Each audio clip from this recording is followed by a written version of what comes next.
Well, that's fucking awkward. Anyway, welcome back, ladies and gentlemen, to the B-Leaguers podcast. My name is Flynn. It's brought to you by the Koyo Store. I also have Sam. Head to thekoyostore.com/B-Leaguers for 5% off your whole order. It was a very backwards intro, but don't expect anything proper from us. Just a note about the microphone quality. It might be a little echoey in here on my end, just because I'm at the Airbnb, but hopefully it's fine. Hopefully you guys live and shut the fuck up. Anyway, we're jumping in. We're back here after DreamHack Montreal. I, of course, am still in Montreal, so I haven't even gone home yet. I'm still out here for another month until the second week of October. Samuel, you are currently in the United States of America, and then you fly to Poland in October to do the United States Nationals, because that makes sense. I did do that, yes. Are you looking forward to going back to Poland? Oh, dude, I'm so very looking forward to going back to one of the most polluted cities in the entire world. Yeah, Poland sucks. Yeah, Poland's a thing. So I love my job. Yep, love the job. I love it. Love my fucking job. Hate the city. Spot. Yeah, but hey, sometimes you got to eat shit in order to get to places you want to be. So do you? Do you really? I don't know if that's a saying or not, so I'm not gonna. Yeah. I don't know about that one. Yeah. Anyways, yeah. Once again, guys, welcome back. We know it's been a minute, but hey, we've had a lot of shit to do. Flynn's been busy with DreamHack Montreal, whereas I casted DreamHack Montreal from home. So, we're still in the streak, Flynn. I thought we were gonna break it with DreamHack. Thought I was gonna break the international land streak, but we didn't. You weren't there though. That doesn't count. I don't think it counts. It either. doesn't I was count. Trying to fuck with you. I really was just trying to fuck with you. We're tied now. That's what it means. Is we're tied because I've done everything except for Allied, and you've done everything except for Montreal. That means you're still one land above me though, because you did Montreal last year. Yeah. So you still have one more land than me. 2. Well, if you include Canadian Nationals, then 7. Oh, fuck a Canadian Nationals. You're Canadian Nationals. You're counting USN. Hey, because that actually gets viewers, okay? Listen here. Hey, I had pro players playing every time. Fuck you. I wonder why. Yeah, I wonder why, too. Yeah, if you guys are curious why I'm still in Montreal, it's because I am doing the second stage of the Canadian Nationals. I am casting. I'm also playing Challenger League from here, so that'll be fun. Also, you're not in Challenger League, so I still have that over you. Eat my dick. Yeah, I also still beat you in a 1v1, so eat my dick. I'm still in Challenger League, and you're not, idiot. Fuck you, you piece of shit. Oh, God, I missed you, you stupid asshole. Yeah, I missed you too, fuck ass. Let's do some recap and stuff. Let's talk about some things. DreamHack. Wikipedia up so it can blind me. Hold on. There you go, exactly. By the way, if anybody from Wikipedia listens to this podcast, can you guys please make a night mode so I have to blind myself every time I open this fucking page? Please. I would literally love you forever. I will kiss you on your lips. Like, I'll do it. That would be really nice. I would enjoy a night mode for Liquipedia. Let's jump into it though. DreamHack Montreal. DreamHack Montreal was probably one of the weirdest events I think we've seen in a long time. But like I said last night on the broadcast for the Canadian Nationals, everything's been kind of unpredictable lately. I mean, you look at Raleigh, you look at DreamHack, you look at USN for the good majority of the year. Like, nothing is really predictable anymore. It's still pretty wide open, so I don't know, man. I don't know. It's weird. There's a lot of upsets in DreamHack. Couple teams that I thought maybe would make it out of groups didn't make it out of groups. Cough Phase, Cough G2, Cough Rec. Yeah, weird one. A very weird event. Also, congratulations to TSM for winning the whole thing. If anyone was, I don't know, living under a rock for the last week, it was Team Beaulo Mid to take home the victory in Montreal and lock in their spot at the Six Invitational 2020. Kind of feels weird that we're already counting down teams to get to SI when we just finished Raleigh, but here we are. You're going to blink and it's going to be here. You know that already. I blinked and I went from SI to the fucking Raleigh major. I was like, holy fuck, I'm here? What the hell happened? Like, shit's crazy. Shit is really, really crazy. Especially for us, man, because it feels like we're always doing something, so time just moves by faster. You know what I mean? Like, you're always going to a LAN. You're always, flying somewhere to cast, doing something, streaming, whatever. Time just moves by really, really fast inside of esports. It does, honestly. This whole year has gone by pretty quickly. It feels like it's been one of the longest years in terms of, I don't know, like it feels like it's been a long year, but at the same time, it doesn't feel like it's already the middle of September, if that makes any sense. Mm-hmm. I think it's just because of all the travel and stuff, like you said, and living in Poland for 3 months, and then all the events that we've done around the world, and yeah. The copious amount of Red Bull that we've consumed. Yeah, lots of caffeine consumed to try and survive, sleep schedules and stuff, but for the most part, it's been probably one of the craziest years of my life, I can say that much. That is... Yeah, I can definitely say that along with you. I don't think I've ever had a year like this before in my life with all this travel and all this exposure and money and working, and I don't know, it's been a wild ride. And Dreamhack Montreal was kind of the perfect like swan song for me to go back and do, because my first ESL event last year was Dreamhack Montreal, so honestly there was one event on the schedule the whole year I wanted to do. I didn't care if I did something like Milan, I didn't care if I did, honestly, Raleigh. I wanted to do Raleigh, don't get me wrong, but like number one on my list was Dreamhack Montreal, just to come back and do it all over again a year later and see how things have changed and see how the progression has gone. And it means a lot to me to be able to come do this on home soil as well, being in Canada, in my home country, especially in Montreal when there's so much, there's so many things tied to Ubisoft around here. There's so many people from Ubisoft that come out to the events in comparison to something like Raleigh or Dreamhack Valencia, stuff like that, where fewer people come out. You don't get to see everyone. So I got to see a lot of people that I've known for a while now that I just met for the first time exactly a year ago. So it's a blessing to be able to come back and do DreamHack, and it was a fun event. Got to cast with Jesse, Corn Pop, and Taylor, Mr. Redeemer, for both of their inaugural ESL casting events. Obviously not Jesse's first time casting, but it was Taylor's first time casting in terms of an actual event. He obviously does like VOD reviews and stuff on the channel, and he's done like some of the qualifier games, but Parker is stacked that he does the qualifier games with, that even I've been on a couple times. Yep. That's a roast fest. That's not an actual cast. How hard can we put these people in the fucking dirt? And they're hilarious, don't get me wrong, but it's great. I fucking love them. It's a very different environment compared to like DreamHack, like the grand finals of a DreamHack. So I thought Taylor kicked ass. I thought he was spectacular. I really enjoyed casting with him. I thought he and I made a pretty solid duo on the fly. Jesse as well, I thought was awesome. Both of them have room to improve, but that's exactly what a minor is all for. It's to give you the ability to branch out and really test yourself on a stage in front of a lot of people with some real teams and some real games. And I thought they both took hold of that opportunity tenfold and really fucking ran with it. So hats off to both of them. The event itself, we also saw like our first chance to see some of the teams with roster changes. So Space Station, TSM. I mean, really all of NA. Like, it was really just. Well, I think you and I talked a little bit before, and we were both under the same real banner of just going, this is going to be, can NA be literally fucking anything? Because G2 is here. We have European teams here, not as many as NA, obviously, but every single North American team is going to be here. Is there anyone that can actually stand the test of time, or is NA just a pile of shit that we really shouldn't care about anymore? That was really what Montreal was signifying to me, especially with having G2 there, because G2 obviously wants to go to SI. Yep. They've never missed one. Yes, and which one did they miss? The first one. Well, I mean, with the current roster, with their current core of the roster. Yeah, any SI they've attended, they've won. Basically, yeah. Okay. Any major they've attended, they've won, except for Raleigh now. Oh, except for Raleigh. Womp womp.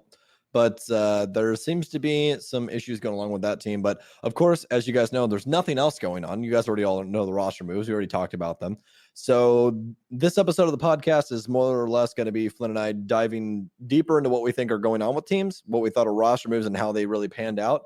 And a little bit of everything else in between. Then we'll always get into that Q&A that you guys love so much for some fucking reason at the very end of things. So, but I really think that this was just, can NA possibly be anything? That was what I took from this. Yeah, I think NA had mixed results. I think as a whole, obviously winning the event, Team Solo Mid taking it, that helps, obviously. But I think there were other teams that really stood out as real contenders when it was kind of thought otherwise, or maybe they just didn't look like with their changes they were going to be ready to go right out of the gates. Two teams that really impressed me were the Sonics and EG. I didn't think EG with Mo was going to be able to really just dive straight back into it because that's a team without an identity right now. And I don't know, they looked fucking good in Montreal. Their game against SSG that I casted was fucking incredible, honestly. That back and forth game between them and SSG was awesome. They lost to Liquid the next morning pretty badly, which was really unfortunate. But I don't know. I look at that game against SSG and I think, you know what? Fuck it. EG can still contend. Obviously, it's going to take some time for SSG to work the kinks out with Troy coming in. But EG impressed the fuck out of me with their ability to continue being one of the best teams in NA. And then, of course, SSG. I think people were expecting a lot of immediate success. And like I said last week or 2 weeks ago for the podcast, and like I said on the broadcast as well, it's going to take some time. This is not going to be an immediate thing. So one DreamHack result does not spell out the entire future for Space Station. They obviously have a lot of room to move inside of Pro League as well, or making it to Japan. So we'll see how that goes week to week. Pro League as well is delayed by a week for anyone who is curious, as you should be, because you listen to this fucking podcast. If you don't care about Pro League, I don't know why you're listening. Pro League was delayed by a week, so the dates are all dates are online. I honestly forget them now. Challenger League as well apparently was delayed. We haven't even USN is not though. Yeah, US is not delayed. Challenger League, we were supposed to be given info about schedule soon, and then we haven't heard anything, so we're assuming that it's delayed. I actually have no idea what's going on there. I couldn't tell you. Which is either, useful. So. Which is really fucking useful, huh? All I know is that CL is possibly delayed, Pro League is delayed, and that USN is not delayed. That's what I know. Yep. Canadian Nationals as well are not delayed. We had our broadcast last night. It was fun. Weird games. Very, very weird fucking games. The other team that usually how these national things go. So. Yeah. The other team that impressed the fuck out of me were the Sonics. That game against FaZe was fucking incredible. Slevin and Gomfey really stepped the fuck up, and I don't know, the Sonics are in a hole right now. They're tied for last place in NA Pro League, but so are TSM. So very different stories for both of those teams right now, and I don't know, the Sonics right now, I think they might be able to pull themselves out of a relegation spot, but I'll also be honest, I don't think there's a team in CL right now in North America that could beat them in their current form in a best of 3 for a relegation game. They looked a lot better than they did in the first split, and kind of mirroring what I said about Space Station, it's early, so a lot of these expectations have to be tempered, but at the same time, that was impressive. Like that was a different team altogether, and they moved so much faster. Yeah, they didn't seem like they were as lost as they used to be, and I know it's weird because they didn't change IGLs, they changed fraggers, so I don't know, it just seemed like they were able to, like you said, they were able to move better, and they also just looked more confident. They looked like they had more confidence in their plays and their ability to pull back rounds. Like Lauren and Super had a 2v5 against FaZe on Cafe. That was fucking incredible. It's what they needed, man. They've definitely needed some help in a lot of departments. I mean, I'm sure everyone's seen all the fucking memes of the stats of the Susquehanna Sonics, so we're not going to sit here and fucking go crazily in depth into that, but obviously they're the bottom of the Pro League. They're not doing the best right now. They needed to do something, not to just be like, okay, we need a slight push. No, they needed to do something to shift the entire team mentality, and they did. So hopefully it works out for them inside of Pro League. I have personally played against Slebin like fucking 4 fucking times inside of my ranked games. For some reason he's playing Scus. I don't know why, but he is. I haven't lost yet, so I got my elo. That dude will slam. I play Slevin and Gomfey all the time on EU Pro League. Yeah, I played in Pro League, yes. On EU ranked with Alex all the time, and holy fuck, those guys slam. That man peaked literally everything on Outback, dude. It was insane. I was seeing Outback angles I've never seen before in my fucking life, brother. Shit was wild. They are nuts, and they were nuts against FaZe as well. Like it took a minute for them to get rolling, but as soon as they did, dear fucking God, that game was probably one of the more impressive ones of the entire weekend for me. So I think this is gonna be for the best. I think what we should do is I'm gonna go down the list, and we'll give a letter grade as opposed to what we think each person did, as opposed to what we thought they were going to do prior to going into this, and just a couple of sentences to get through this is quickly and as formally as possible. So I'm just going to go down the list. If I don't know anything about the team or didn't cast them or didn't watch them, then I'll just tell you. And then you give me your thoughts on it because obviously you're the fucking there. So go for it. All right. So first things first, and I'll also give the record for the people that weren't watching. We had Chaos Esports Club, which were inside of Group D with Space Station Rogue and Team Reciprocity, and were the first ones out at 0-2. Tough group. I'm still going to give it a D, though. That's a team I had a lot of hopes for Chaos. They always do pretty well on LAN. They did well in Valencia. I was expecting more of the same of them. They looked like they weren't really the same team. I casted that first game that they played, and that was against Rec. And, I mean, Rec's a hard team to go up against, and they match up really well. They play a lot of the same kind of play style, but fuck, man, I don't know. It didn't look like the normal Chaos to me. Obviously, what's his face? Fucking Crips. There we go. I don't know why I blanked on his name. I've known him for like 3 years. Crips obviously known for his Ashe play, and the whole team's known for being better on offense, but on defense, he's usually a lot more, a lot more realized. He has a lot more presence on the field when he's on defense on Jaeger, and honestly, on the defensive side, Chaos still looked really rough. So yeah, I'll give that a D for Chaos for Dreamhack. That was a tough performance out of them. All right, next up we have Dark Zero Esports inside of Group B. That was Evil Geniuses, Father's Back, and Livid coming out of there. And they were 2-0 inside of their group, but immediately fell in quarters to BDS, which if you guys don't know who BDS is, that would be the roster that has Penix as well as Shaiko on it. Yeah, for Dark Zero, I'll give it a B+. And I'm even struggling to give them the plus on that one. Same kind of thing. I mean, they look good against pretty decent competition, but I mean, you had Father's Back and Livid in your own group. You're able to beat EG, but very narrowly, although EG looked, again, strong against NA opponents, weak against European opponents and other regional opponents. So, I mean, it's a tough one to read, but the same thing again, Dark Zero just enabled to get past that kind of pushing point on lands to get to like the finals. Going out in quarters against BDS, by no means is BDS a bad team, but TSM certainly looked like they had their number on club. And I don't know, man. Dark Zero seems to still have this thing on land where they just can't put all the pieces together and make a run. They seem to, I don't know. They kind of spiral out near the end. Yeah, for me, I'm gonna have to sit in that B category as well. It was, it seemed like they were poised to do something initially, and I really thought going into BDS because it was on my channel. I'm the one who casted it with Ranger. I really felt like Dark Zero was going to make a really good run against BDS because there's something that Dark Zero has always been inside of a match, and it's consistent. You know what I mean? Like they're always going to do this. It's tried and true. It works. That's what I'm talking about on a consistency level. But BDS just completely flipped every single table inside of the building that Dark Zero owns. Because let me tell you, it got really bad when it went down to Consulate because Dark Zero ended up winning 8-6 on Cafe. And that was a crazy match. If you guys didn't see that, make sure you guys go back and watch it. I gave CGG permission to post them to YouTube. So they're going to post those so you guys can also go watch them on there.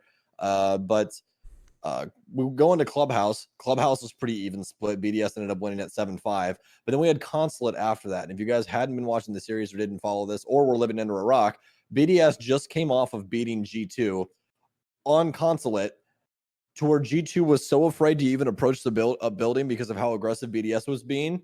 Pengu was sitting out between, standing on the angle that looks to front door from the gates, all the way back behind a tree. They did not want to literally expose anything at all. And BDS just ripped them to shreds, just like they did Dark Zero, 7-2. So I would definitely sit in that B category as well. It seems that once they get to these people that play a little bit more loosey-goosey, if I can use that, and aggressive, they always fall apart. They need to somehow get around that. Yup. Next up is EG. Yes, it is. Evil Geniuses. So let's go down here. Same group, Group B. So Evil Geniuses was in with Dark Zero, Father's Back, and Livid. They went 2-1 inside of the groups, dropping a game to Father's Back, interesting enough. But Evil Geniuses made quite a bit of a run, get through quarters up against Space Station Gaming, Canadian's old team he had to go up against. Ended up losing 2-1. Soon moved to semifinals where they play Team Liquid after Team Liquid beat Susquehanna Sonics 2-1. Yes, that is a 1. Susquehanna took a map off of Team Liquid. But guess who didn't? Evil Geniuses losing 2-0 to Team Liquid on Cafe and Consulate. For EG, I'm going to give them, I don't know, B plus, A minus, just because expectations, I think, were lower with the roster move, losing Canadian and losing their IGL, picking up Mo, who hadn't played any time in Pro League before. I think the expectations were a lot lower for them, so they're, in my mind, the grading is a little higher, but at the end of the day, you see the name Evil Geniuses, you still, in the back of your mind, I don't know, kind of expect them to make a run. The SSG game looked great. It's just that Liquid game that really ends it for me. Like, they got fucking destroyed by Liquid.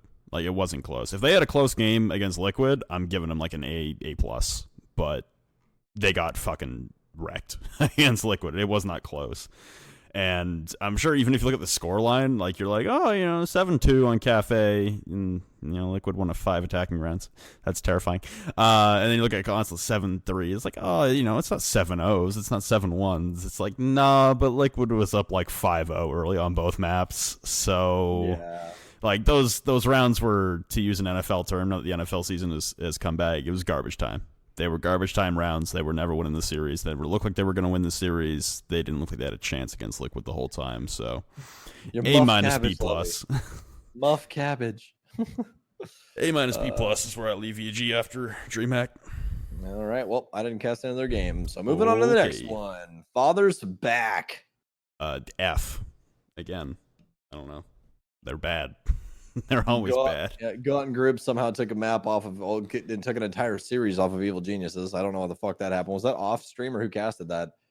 No, it could be off stream. It was not on mainstream. There's no way. It wasn't against EG either. Expand the group, bud.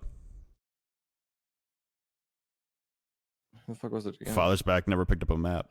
Oh, Father's Back beat Livid. Yeah. Then who the hell did EG? Oh, they lost to DZ. Yep. They lost 2-1 to DZ. All right. Yeah. I forgot that I'm yeah. Anyways. Yeah. Apologies. You're good. Apologies on that one. I mean, you beat a team that can't compete in Canadian Nationals. Good job. I guess. I don't fucking know. Like, I don't know. Father's Back keeps coming to these minors, and credit to them for funding themselves to go, but like, I don't know, dude. There's got to be some significant improvement. I mean, you're fucking 0-8 in Pro League. So, I don't know what you're expecting by coming to these lands, man. It just hasn't looked good. They haven't. The only game they have ever looked competitive in that I've seen from them was against Chaos at Valencia, which was their first game of the day on the Friday. And that was where it went, like, every map went to overtime, all 3 maps. Like, that was a fucking good series. And then ever since then, it seems like everyone's got the book on Father's Back, and there's no coming back from that. So, an F. I don't know, you outlived, again, a team that fucking can't compete in Canadian Nationals. And I don't mean by, like, they're banned from it. I mean, like, they aren't good enough to hang. They just are not good. Yeah. Yeah. All right. So moving on to the next team. I would honestly sit in the same boat, especially now that I knew what happened there. So next up, we've got FaZe Clan. I'm going to scroll on down to find FaZe Clan in Group C with Team Beaulo Mid, Susquehanna Sonics, and Supernova. FaZe Clan ended up going out at a 1-2 record. We'll check to see just to make sure they ended up beating, you guessed it, Supernova, then losing in the elimination match they were in winners. They went 2-1 split with TSM, and then they go down to the decider between them and Susquehanna beat them 2-1. I'll give them a C. I feel like that's a good middle of the road, yeah. Yeah, I think for FaZe, no roster moves, thankfully for them, coming out of Raleigh. Disappointing performance in Raleigh. You got beat by a team that was off the map. Same kind of story here. I mean, no one was expecting the Sonics to come in and do what they did. And credit to the Sonics for putting up a good performance, but FaZe also did not look great in that game. They didn't look horrible in the game against the Sonics. I saw a lot of people saying they're like, oh, FaZe were just throwing. And it's like, FaZe were, I mean, they were putting up a decent fight. I don't know. It felt like it wasn't FaZe's best day. And that's kind of why I leave it at a C. They also just ass raped TSM on bank in their game. So, I mean, like, it wasn't, that was like, what, 7-1, 7-2? Yeah, something like that. What series was it? TSM FaZe, winners match.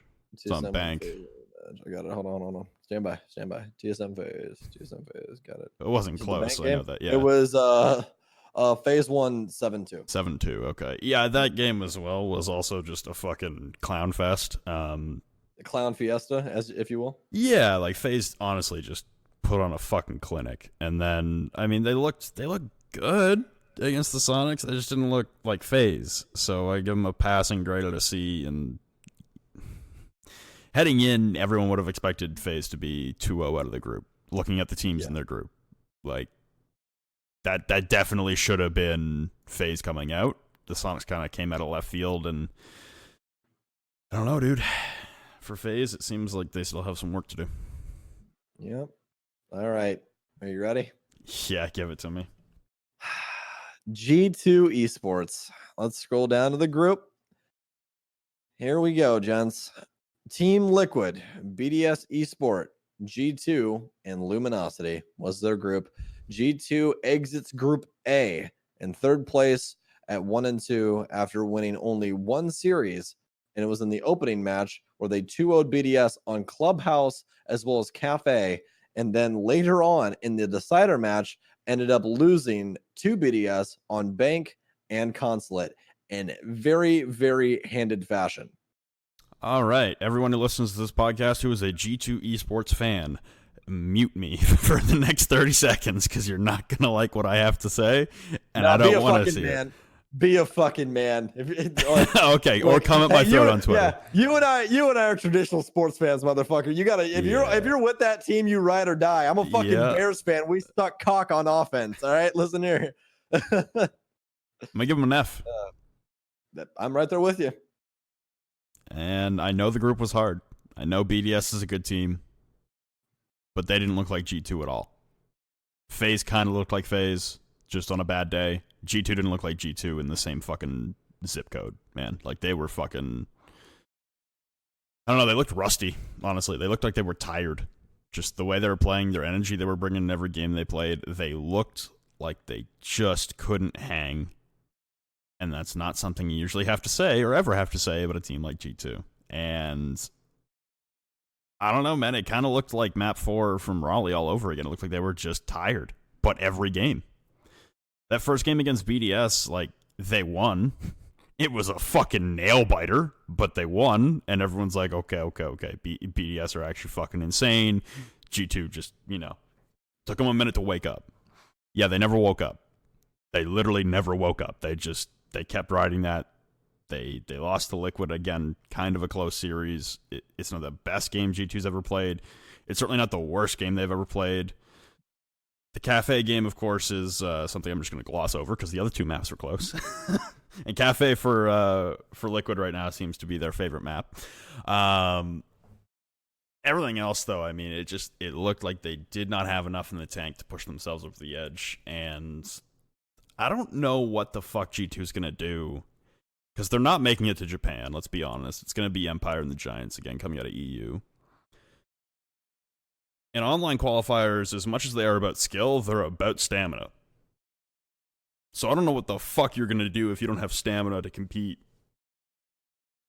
Because these online qualifiers, sometimes they're luck, sometimes they're stamina, sometimes they're just fucking who gets the best bracket and runs with it. Because the seeds are random. I don't know. I don't know how in the living fuck, if you're G2 right now, you're sleeping well at night. Because if you're at SI, there's a good chance you're making the finals at the very least. But it might be the end of an SSG run, SSG. It might be the end of a G2 run right now. Honestly, the G2 era. I know there have been plenty of people coming out there being like, hey, maybe this is the end of the G2 era. Maybe this is the end of the G2 era. I don't know, man. It feels like their inability to perform inside of Online Pro League. Pair that with losing the finals in Raleigh. Pair that then with their performance at Dreamhack. Now looking forward, if they miss Japan, the next land they go to is either Croatia for OGA, which I don't know if they're gonna. They probably will because there's an SI spot on the line. And then after that, it's SI if they can make it. We might be missing G2 from SI. And that's a weird fucking thing to say. Because honestly, like, the online quals are impossible to predict. There's no way. There's no anyone can guess what the fuck is going to happen in these online qualifiers, man. They are so out there. Yep. It's whoever gets a better bracket in the playoff format, because the online qualifiers will seed 8 teams in, or however many spots they need from those 4 weeks of online quals in the Swiss format, if they keep it the same, which I fucking hope they do. And then those Pro League spots that they're gifted for being in Pro League already and in Challenger League already, those are randomly generated. It's not like it's based off standings or anything. It's not how many points you have. It's not your head-to-head record against any of the teams. It's literally fucking random. G2 could get a number 1 seed in that playoff bracket, and they could get the easiest matchups all the way.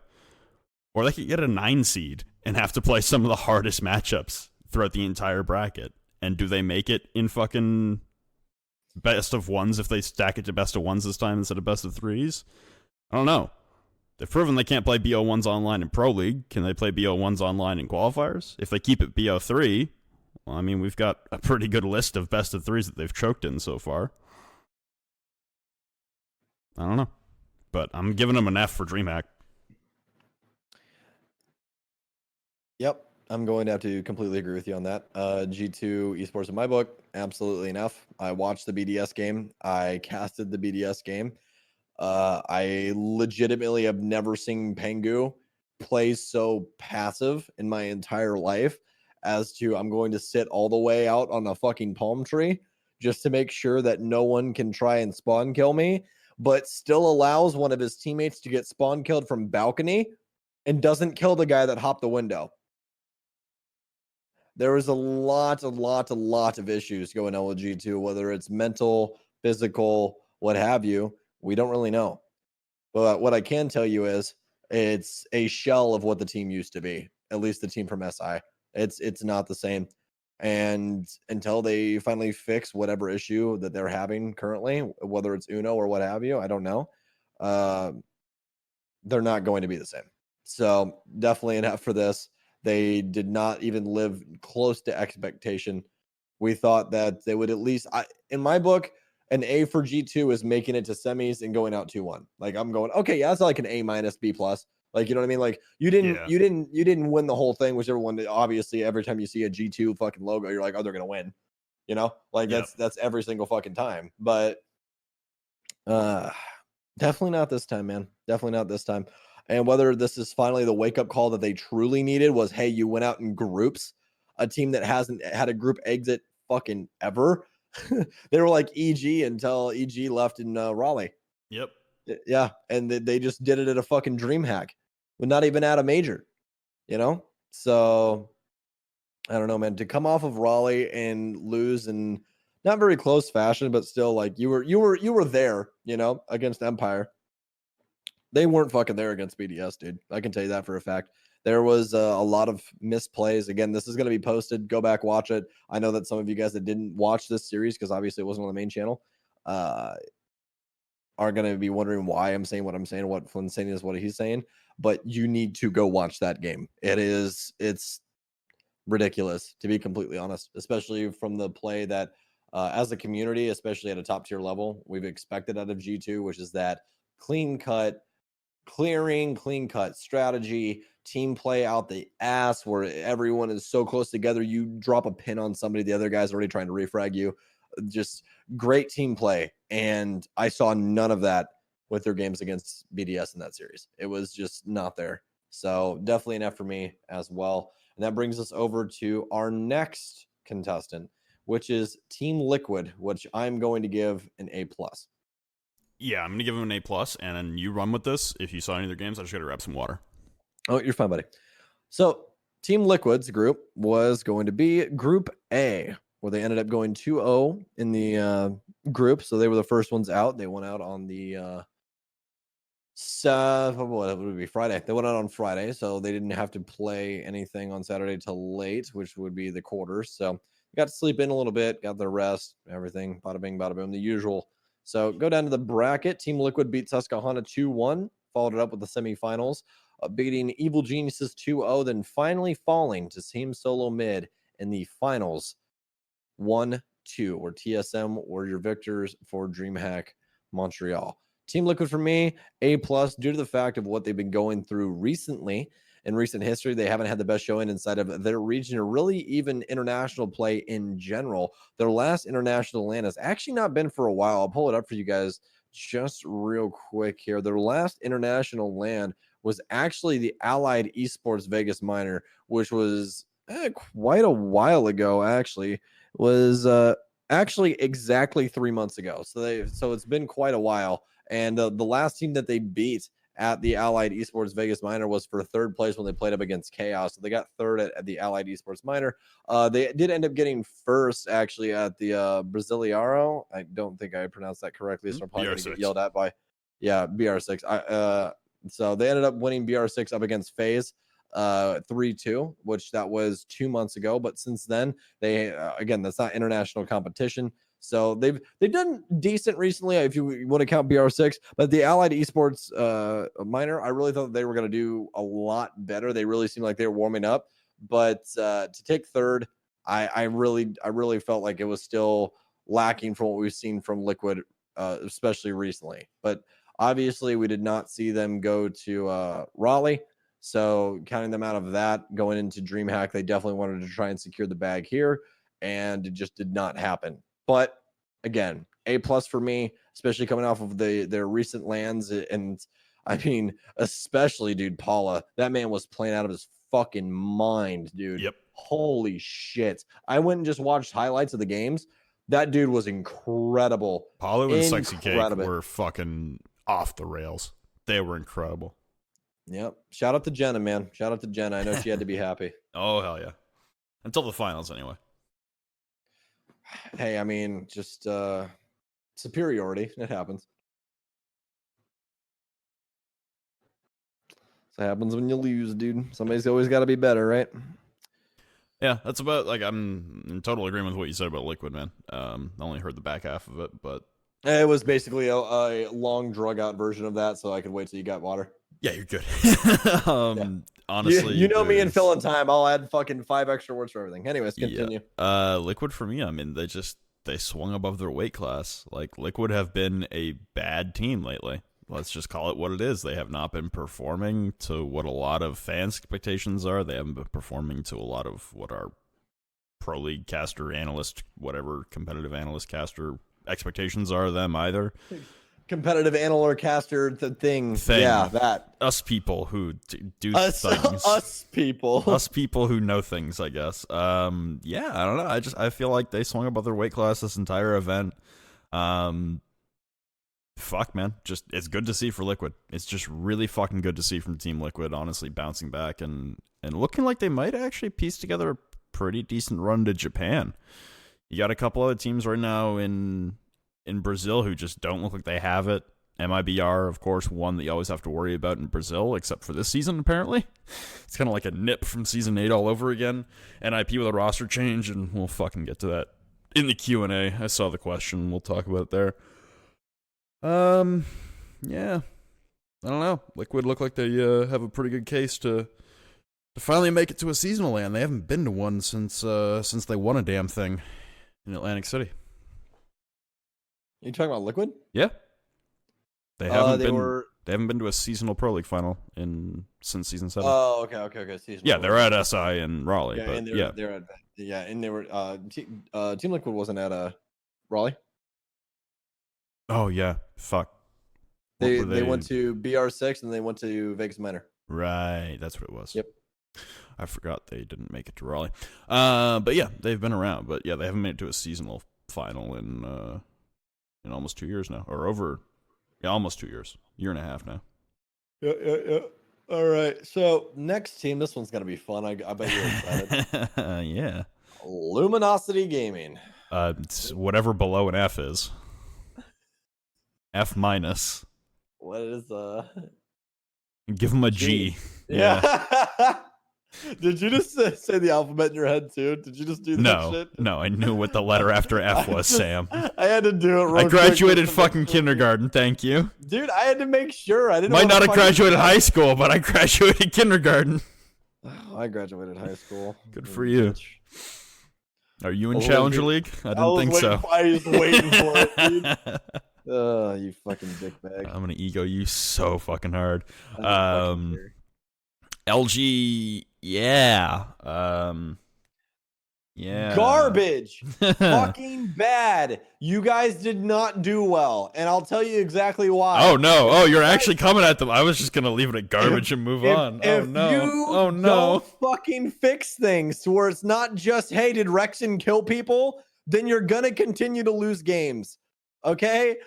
Like, whether it's fix your support play or what, I mean, you guys already dropped Pixel to try and pick up somebody else, you know, which, I mean, fucking a quarter of the goddamn scene already knows who it is, but obviously we don't expose here, so we're not going to fucking say anything. No expose. But, like, no expose. Yeah, no expose. But I thought you were going to. I was getting scared. No. But the roster move could definitely be good for you guys. It could. But you guys need to get the fuck away from the Rexon show because... Well, I mean, that's what the roster move is for. Ever since fucking year one... It's not been a fucking thing. You can't just have one person that murders everyone. It doesn't work, okay? There's way more complex shit inside of Siege now. Rexon can't put you on a backpack and then you just exist, okay? You can't do that. Like, it's like if Doodle doesn't just finally, like, open his fucking eyes and play the game, then they just lose. And it's frustrating because I want to support you guys so bad. I mean, fucking half of you guys are like actually decent friends of mine. Like, I've known Doodle for fucking forever. I've known that man since Xbox. I fucking played on a team and coached a team of his. Like, I've known him for a long fucking time, and it's frustrating. Just fucking wake up. Fix it. Mm-hmm. I don't know, like, legitimately, like, the legitimate question for me is, like, I love Virus, but, buddy, what, like, I haven't seen a change in anything. I haven't seen any adjustments. I haven't seen any, role swap, nothing. Nothing. Like, come on, man. Just give me a breath of life and I'll be happy. That's all I want. It's just frustrating, man, because it literally feels like Rise Nation with Hyper again. That's what it feels to me. That's the vibes that I get from this team right now, and that's not what I want because I know that this team can show up and they can do something. I don't know if the roster change is going to fix it, but time will tell. That's my rant on Luminosity. You guys get a fucking garbage G, F minus, piss in a bucket, whatever you want for that. But that was definitely not what anyone expected from that LAN at all, especially from you guys. You know, especially on LAN, I thought things were going to go swing a lot more in your guys' favor. You guys did indeed had a hard group. You had BDS coming as well, which made it not any easier. But, dude, I mean, you guys, the only game that you guys took a match off of anybody was on Consulate against BDS, and you won 8-6. So you won by the hair of your chinny chin chin, basically. Just overall, not good, man. Just not good. Not good at all. Yeah, so, I think like you said, LG is very top heavy right now. Support players aren't helping. And also another thing. Boy, we're going deeper. They started on defense on Consulate, and it's LG. So they play, especially Consulate. Consulate is where you can be crazy aggressive to the outside of the map, and that's really what they did. I couldn't remember what they started. I casted the game, but that was a 13-hour day in my bedroom sweating my ass off. So they started on defense, and they were super aggressive to the outside, and BDS just could not counter it. That was it, man. That was the only map where I was like, yeah, I really feel like Luminosity is doing something here. You know, it's just really rough to see. It sucks. I'm not gonna sit here and be like, oh yeah, roast Luminosity Gaming fucking publicly. Fuck those guys. Like, no, I want you to fucking do well. Like, please, man. Because the other two games, Flynn, were 7-1 on Coastline and 7-3 on Clubhouse. Yeah, it's not good. That's just not good. That's what I'm saying. That's why I'm frustrated. Yeah, I can understand why. And for LG, I think this is going to continue over into Pro League, unfortunately for them. I don't know. It looks like they're having a tough time being able to hang with some of the better teams. They came out of the gate firing in Pro League, and then teams started figuring them out. And like you said, there hasn't been a whole lot of changes. And to remain stagnant is to die in this game. So for LG, changes are required. They did not do well. And hopefully they sort their shit out heading into Pro League. Or else they're going to wind up in a relegation game against me. Smile. Oh my god. I'm going to call it right now. If Flynn becomes a professional player, guys, I'm leaving. I'm not leaving. I'm not leaving. That's bullshit. That's complete bullshit. That's a lie. That's an easy fucking wagon to tie your horse to, brother. Fuck, dude. The shitty thing is, dude, I'd totally do it if I didn't think that like it was completely a possibility of it actually happening. Like, nah, it's probably not gonna happen. This CL season is fucking garbage. This CL season is hot garbage. Ass. Hot garbage. Oh my god. Like, there's not a single team where I'm just like, yes. You know what I mean? Yeah. Like, there's two I have in the back of my mind that I'm worried about, but other than that, it's like... Well, I mean, and I know, but I'm obviously not going to voice anything about it. Yeah. Anyways, but it's not nearly as competitive as it was last season. No fucking way. Not even the same zip code, as you said. Mm-hmm. All right, let's move on down the line here. We're about halfway through Dreamhack. So next up, Team Reciprocity, which I'm going to give a D. Solid D. That's what you're getting. You're getting the D for this. Reciprocity was in Group D. Hello, fucking Mal. Space Station Gaming, Rogue, themselves, and Chaos, where they ended up going 1-2, and their only win was up against Chaos. Coastline and Consulate winning 7-2 and 7-3. Yeah, for Rec, I'm gonna give him like a D plus C minus. Just call it a D for consistency, I guess, with you. Again, expectations high, but Rogue coming into the group makes things different. BYOC at these events is always a coin flip, whether you get a decent team or if you get a team that is hot dog shit. So they got a good team. And unfortunately for them, Rogue was just a better team that day. And I don't know. I thought their game against Chaos was good. It wasn't great on either side. It really looked like Rec was doing well to counter Chaos. Like I said, they match up against each other so fucking well. They're literally like the same team, just in different regions, and that's hard to play against. That's really hard to play against when you rely on that kind of predictability from your opponents, and then they're not bringing it. I don't know. Rec did okay. It definitely wasn't their best showing, but it wasn't their worst showing either. I don't know. It's just the grind continues for Pro League right now. They're in a good spot, obviously, to make Japan if they continue to play well. So the SI spot not getting locked in right away really isn't the end of the world, but I was kind of looking for like another dream team run back like from Montreal last year when Cloud9 did it, when 4 of the 5 people on this roster did it with Lauren to qualify for SI, and then even more of a dream run at SI to make it to the semifinals. Like, I don't know, they're a team that when they get hot and they get on a run, it's hard to stop them. So I guess they never really got on that run, and I never saw them again after the Chaos game. So can't really speak to how they played against SSG. I'm just looking at the scores now. 7-4 on Club for SSG, 7-2 on Consulate for Rec, 7-3 on Bank for SSG, and then against Rogue, 7-5 on Border, 7-5 or 7-4 Coast for Rogue on both. Close games. I didn't watch the game, so I can't really speak to them. I don't know. They looked like they were never really getting any momentum. Was the problem? They kept trading back and forth with Chaos for rounds, and again, having not seen the games, but judging by these score lines, I'm imagining it was again a very back and forth fest for both of these games against SSG and Rogue. It's just tough. Yeah. They couldn't get on that run. Yeah, and it sucks because again, we've talked about it a million times how Reciprocity has the skill on the roster in order to achieve great things, but it just continues to fall flat. And we'll have to see if they can finally fix it. I guess I don't know. Again, if this is the wake up call that they needed, that hey, it's not only an online thing. I think they'll be fine. I think they'll be fine in online Pro League. It's just it is a bit of a LAN thing now. Like Valencia, they were so forgettable that I forgot they went. And oh shit, they did go, didn't they? I'm not no, lying. you forgot. I'm not even trying to. I'm not even Yep. trying to make a fucking joke right now. I completely forgot they were there. I forgot about the last podcast. So yeah, that's how forgettable they were in Valencia. They were also pretty forgettable here. If I hadn't casted that first game against Chaos with Redeemer, with it being Redeemer's first cast, like I probably wouldn't have remembered the game. It was a decent game, not one of the best games I've ever casted. Definitely not one of the worst ones, and that kind of describes Rek's performance in Montreal was forgettable.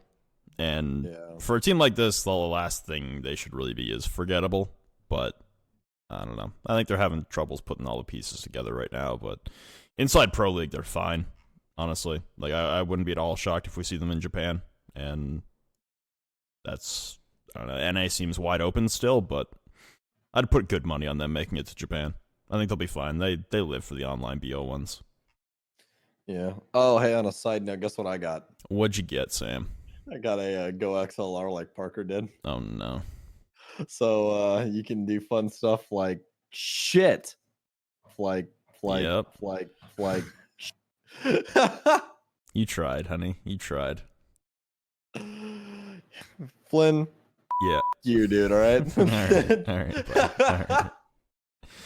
This is all he's going to do for the rest of the podcast. I swear to God. I'm going to fucking mute him and just do it solo. No. I'm going to go solo. I swear to God.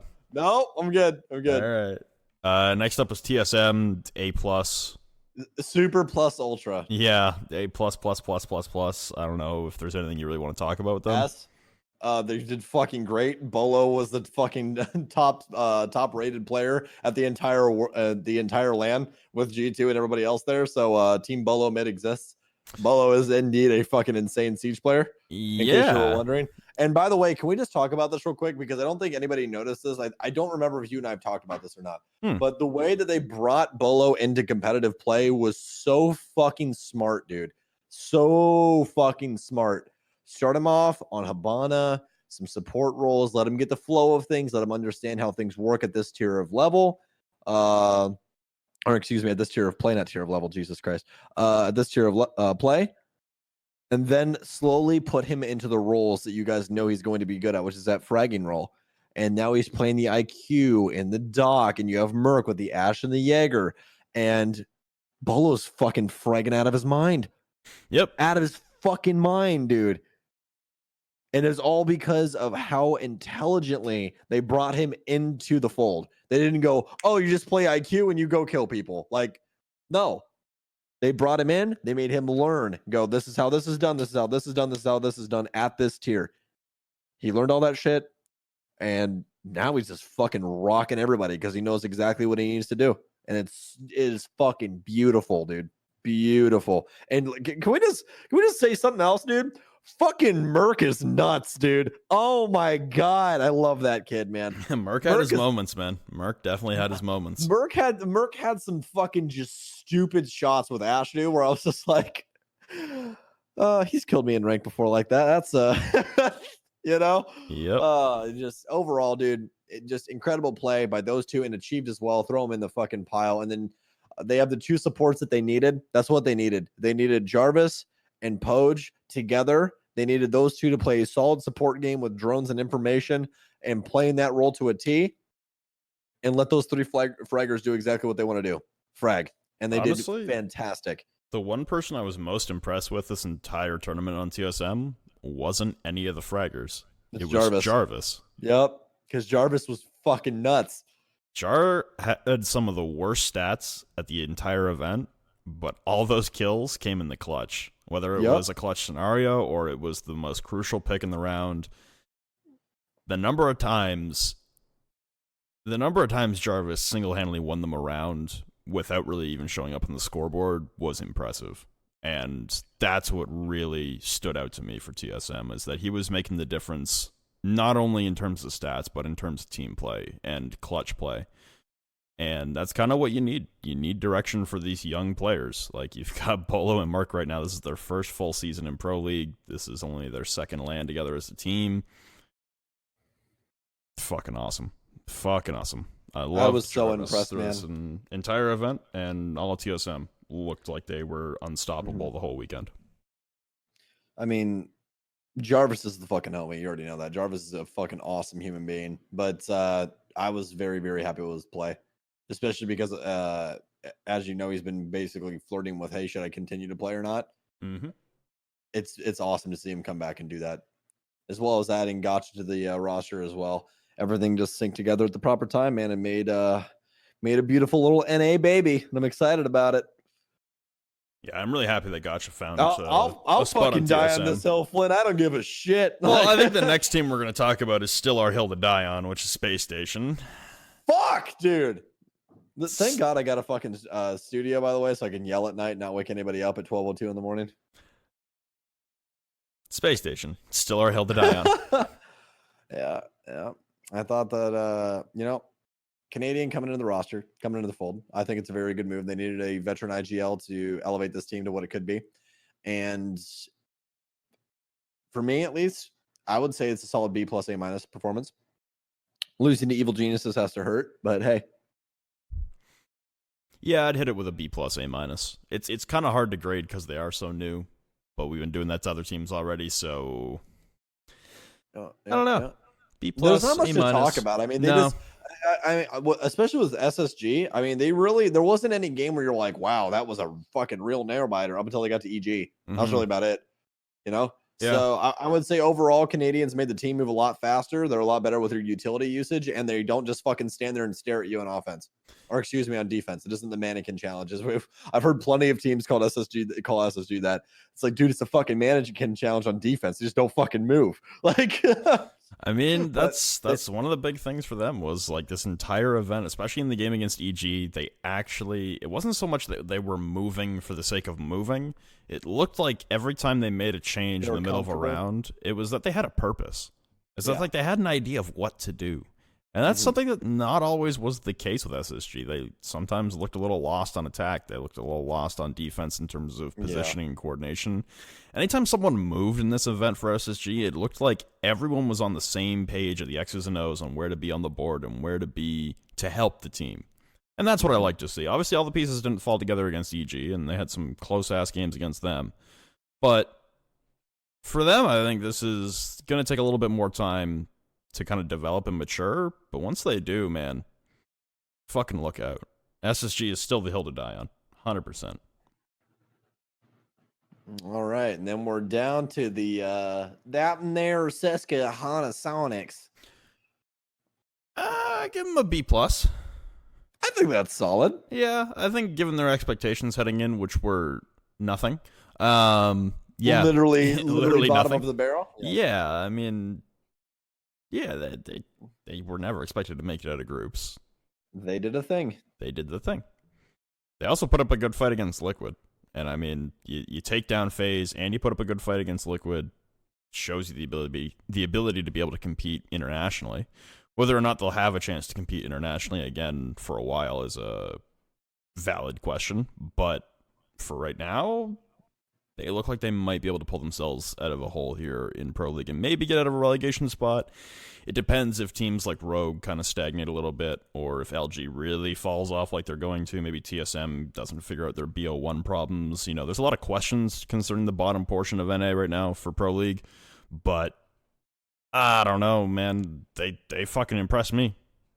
Slebin and Goffy coming over might have been just the change they needed. Yeah, well, I'm going to give them the same grade, man. I think things seemed a lot more in cohesion with each other. A lot better team play. We'll have to see how it goes. I'll just have to let this one ride out because, again, I don't want this to be a flash in the pan thing where you're like, oh, let me sing the praises of the Sonics. Everything's going to get better. They're still the bottom of Pro League. Yeah. They still have – did you know that all of their players are in the top 10 worst players in the NA? Like, it's very, very close. Hold on. Let me pull this up. That's not good. In case anyone was curious, it's very, very close. That's not good. Yeah. It's they're tied and very close because, as you guys know, like it's kind of weird how things have broken down with everything right now. So I'll bring things up right now just to give you guys kind of a general idea of what's going on. So mid-season for NA, here we go. So why I want this? Oh wait. So they have the where we got. 1, 2, 3. So they have the 4th worst player rating wise in NA. That's going to be super. And then basically everyone starts tying up with people. And then because Goddess and Avian are both a 0.88, Neptune's is a 0.89, and you have Ghost at a 1.01. But as we all know, he's moved away from that. So just overall, the team in general, not very good. The opening kills to opening deaths ratio, not hot. Neptune's had the most opening kills, but he also had the most opening deaths, which again, that's basically pulling a joystick. I kill a lot of people or I die. So, just overall, nothing really. This is the one that gets me. Are you ready for this? Yep. So overall, in the entire first half of the season, they had a total of 4 defuses. So they aren't allowing plants, or they're allowing a fuck ton of plants? Comparative to other people, it's kind of a slippery slope, because they actually have the most diffuses in the entire and in the entirety of NA. So they're allowing a lot of plants. Yeah, so DZ has 2, Rec has 1, EG has 3, Luminosity has 2, SSG has 1, Rogue has 0, TSM has 0. So they have the most defuses. So it's kind of a weird thing. You either go, okay, they've just been really clutch on defense, or they have a lot of plants. It's just overall what you need to know is they're not in a very good spot, and hopefully things will change with that. Because as of right now, the 2 people that obviously were moved out were Avian and Ghost. Ghost was their highest rated player, but again, that doesn't mean anything on the back end. Then Avian was middle of the pack.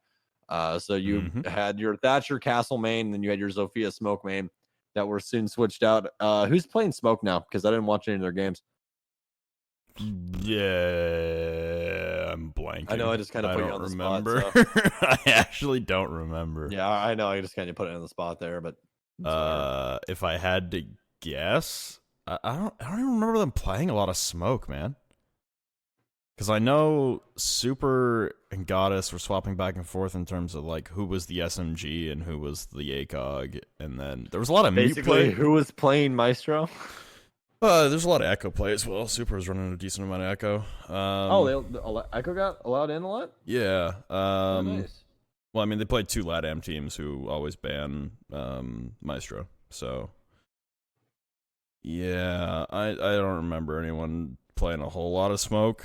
Whoever it was, I apologize, I forget. And yeah, it definitely wasn't all that memorable.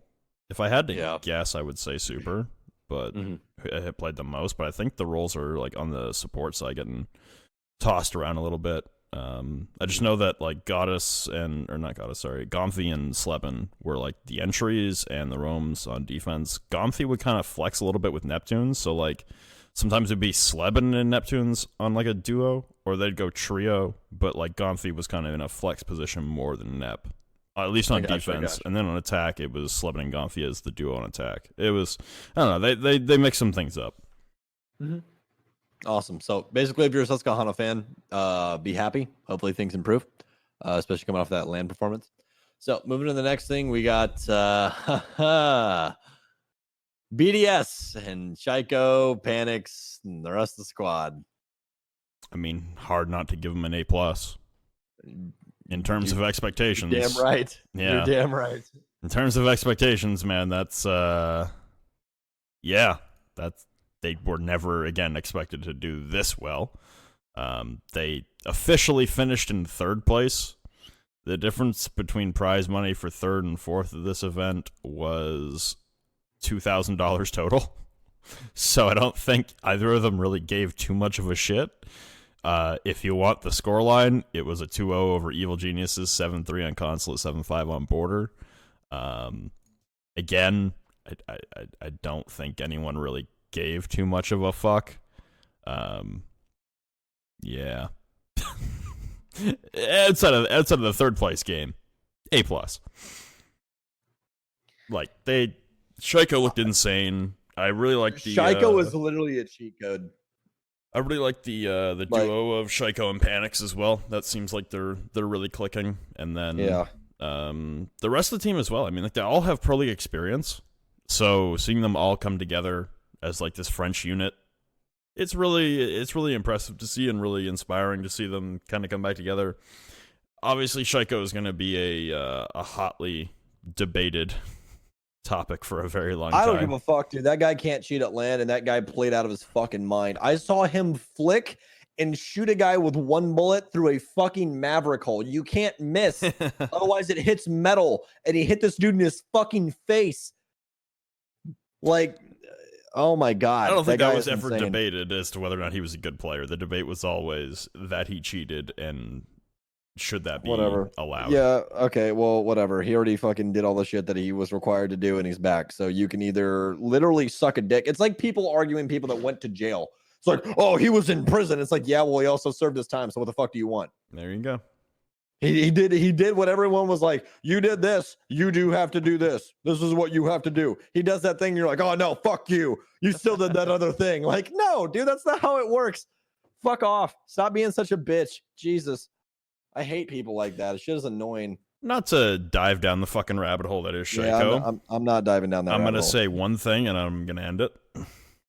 I think the debate comes as to his behavior beyond the ban more than what he actually did. For a very long time, and at least publicly anyway, he has never admitted to cheating. And let's be honest, he fucking cheated. We all know it. Mm-hmm. By the way, you might want to explain the rule book real quick before you get a DM. That the rule book is also public knowledge, by the way, everyone. What about you want me to explain it? No. That you have to admit to ESL you have to admit something. Yeah, you have to admit to get back. And he never publicly admitted that he cheated. However, he's back, so clearly he did in some kind of private capacity. I got 4 DMs by multiple fans of BDS when I brought, because obviously, you know, chat was blowing up with that, and I have 2 mods against 7,000 people. So I quickly just went into that and said, look, this is how the rule book works. This is what I'm going to tell you. And that's it. Never went into, did he cheat? Did I think he cheated or not? Never touched it. But I said, this is what the rule book states. You take that for what you will. That's all I said. And I got fucking 4 separate DMs talking about how I'm saying Shaiko fucking cheated, blah, blah, blah, blah, blah. I'm like, dude, it's a fucking rule book. And then I linked him the rule book. And that I linked him the rule book, dude. And that right there is part of the problem, that he cultivated a fan base and basically lied to everyone for a very prolonged period of time, talking about how he didn't cheat and how he was unrightfully banned. That's my issue. That's my issue with him as a person. That's my issue with him coming back, is he lied to the public for a very long time about what he did. And he has a very large following because he is a damn good player. And everyone fucking knows that he's a damn good player. But his behavior post-ban, questionable to say the least. So that's my statement on that. Moving on. We're going to go to Rogue, because fuck Livid and Supernova.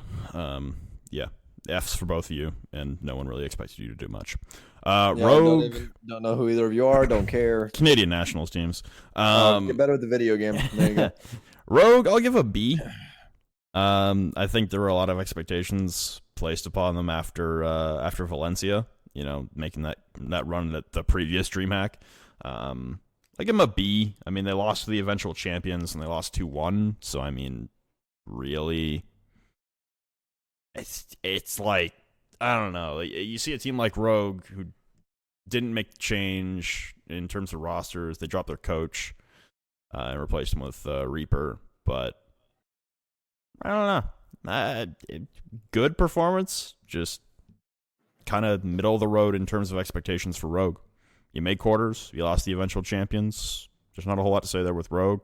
My bigger concern, though, is them getting to SI and how they're going to accomplish that. Because right now, it doesn't look like they're going to make it out of Pro League to make it to Japan. And then after that is Croatia. I don't know if they're going all the way to fucking Croatia for OGA Pit or not. And then, again, from there, it's online quals. So, yeah. I don't know. That's my concern with Rogue. But I still give them a B for their performance at DreamHack. All right. So, I think it's time. Is it Q&A time, Samuel? Oh, no, Flynn. Back up the truck for 1 second. You know the general public will be angry if we don't bring up this other thing. Oh, Tinder Safari? It's Flynn's Tinder Safari. My Tinder Safari's been pretty normal lately. There hasn't been anything like too crazy. I don't know. Just been talking to a couple girls here in Montreal. You know how it goes. You know how I do. Yeah, talking to a couple people back home too. I don't know. It's the usual. Setting up the triangle, boys. The triangle. The Tinder triangle, the TT, if you will. Setting up the fucking triangle. That's me.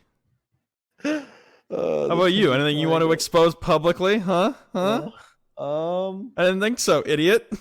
Let's see here. What's has any weird shit happened to me?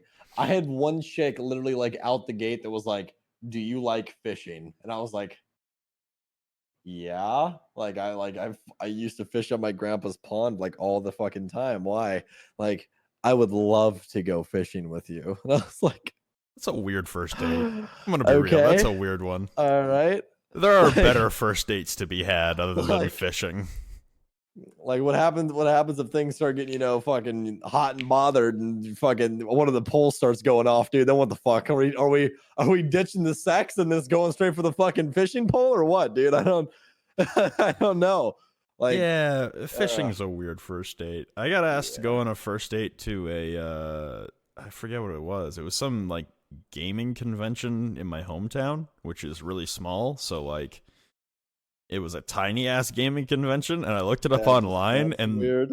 I tried to go to the website of the place, and the website was down. So I literally I was like, "This isn't real, is it? This is a setup to get raped.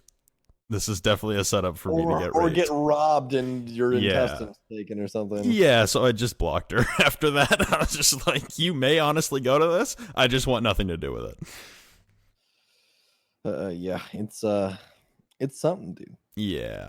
So, besides that, I've only met like one really, really fucking cool person on there. So I'm just talking to them. That's about it. It's my Tinder safari. I don't know if there's anything else interesting that's happened to me besides the lady that literally wanted to pay me in order for me to give her a child. That's probably gonna be the highlight of my Tinder career, to be honest. Oh, there will be more. Don't you worry. All right, Q&A time, motherfuckers. Q&A time, motherfuckers. Q&A brought to you by the fucking Koyo store. Use that code B-Leaguers, bitch. What an intro. We need an actual like stinger for that. Anyway. Yeah, we'll eventually get to it when we remember and care. Yeah, basically. Fact 1. 3-parter. Oh, shit. Number 1. Thoughts on Amaru and Goyo after them being officially released. They're Amaru's a fucking meme. They're fucking sick. I love them. Amaru's a fucking meme. I literally saw Poach's tweet earlier, and he's like, Amaru is the way to expedite the game to a 4v5. Yep. I laughed so hard, dude. Goyo, though, I feel like he's in a really, really good place for like fallback strats and stuff. He's definitely a flex pick, but you're not going to see him as like a routine setup kind of guy. Does TSM have what it takes to get it a 7th, 8th place in Pro League? I would say maybe. They kind of suck online in best of ones, but they haven't played Pro League with this roster yet, so it's pretty up in the air. I would say yes, just based off of other teams sucking around them. But if they play like they do at LAN, then yeah, they'll definitely make it out. Does LG dropping Pixel affect them in the long term? Yeah, hopefully it makes them better. I was going to say the same thing. Pixel was bad. He was fucking terrible. Eternal Life, 3-parter as well. We are fucking terrible people, by the way. Oh, 100%. What is your opinion on the new Sonics roster? Went over that. Are they as dead as Flynn's dad, or do they have a chance in Pro League? Fuck you, you're not allowed to make those jokes. Your top 3 biggest upsets at DreamHack Montreal. G2, and G2. Sonics over FaZe. That was my number 1. G2 over BDS, and then EG over SSG. Probably my 3 biggest upsets. What's your guys' theory on why LATAM is so dominant on Bank? Because they're more aggressive than literally everyone. No, it's just they literally have played Bank. Like, Bank has been their map. Like, every region has a map. EU has Coast. APAC is a shit show. NA had Border for a very long time, but now it seems like NA likes Club a lot more until they play Russian teams. NA is kind of fucked right now. They don't have a map that's theirs. They used to have Border. We stole it from the Russians. Yeah, we like Club now for some reason. It's fucking weird, but LATAM has always had Bank. Yeah, Clubhouse is basically the Cold War. Yeah, and like it's not like even their play style. It's just they're so much more experienced on bank, and they play Latin American teams on bank who run the most head-ass fucking aggression you've ever seen in your life on bank. Like, you watch a LATAM Pro League game on bank against two good teams and not like a good team against a shit team, you're in for a wild ride, man. Casting LATAM Pro League on bank is some of the funniest fucking casting I've ever done in my life, because it's just, where did this guy come from? I don't fucking know. I'm rolling with it. Let's go. Like, it's fucking hilarious how good they are on bank, and it's honestly just because they play it so goddamn much. It's just always been their bank. It's always been their map. All right. So next we have. Nope, not doing that one. The question was, nothing is off limits. Bio. Heh, get fucked, idiot. That's the only thing that's off limits. Moving on. Yeah. Fuck you, Lucifer. Please take me. Yeah. Fuck you. Repulsive. First of all, it was amazing meeting you both at Raleigh and exposing Stokes' choice of an outfit at the first playoff day of Raleigh. Yeah, you're a dumbass. I don't give a fuck, dude. That wasn't his outfit while casting, by the way. That was just what he was wearing to the signing session, because he's a dumbass. Wear a fucking hoodie and jeans. Yeah, he's like, I didn't wear a hoodie. I wore a fucking t-shirt. I have pictures of you in that green Nike hoodie beside me at the booth. It's a nice fucking hoodie. Eat a dick. I don't care. I wore a nice hoodie too and got fucking raped for it. So fuck I didn't wear it on the fucking cast. You should have. Fuck you, pussy. These questions are for both of you. Number one, what would you do to improve the scene as esports entirely? What? Improve? Wait, what? Okay. I probably just broke someone's speaker, by the way, but yeah. What would you do to improve the scene, the esports scene entirely, or for Siege and grammar, people, grammar. I'm gonna paraphrase this my best. What would you do to make esports better, and what would you do to make Siege better? Esports in general better, just awareness of it.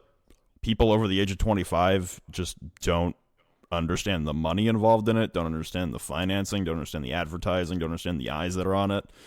Esports as a whole outpaces every traditional sport combined.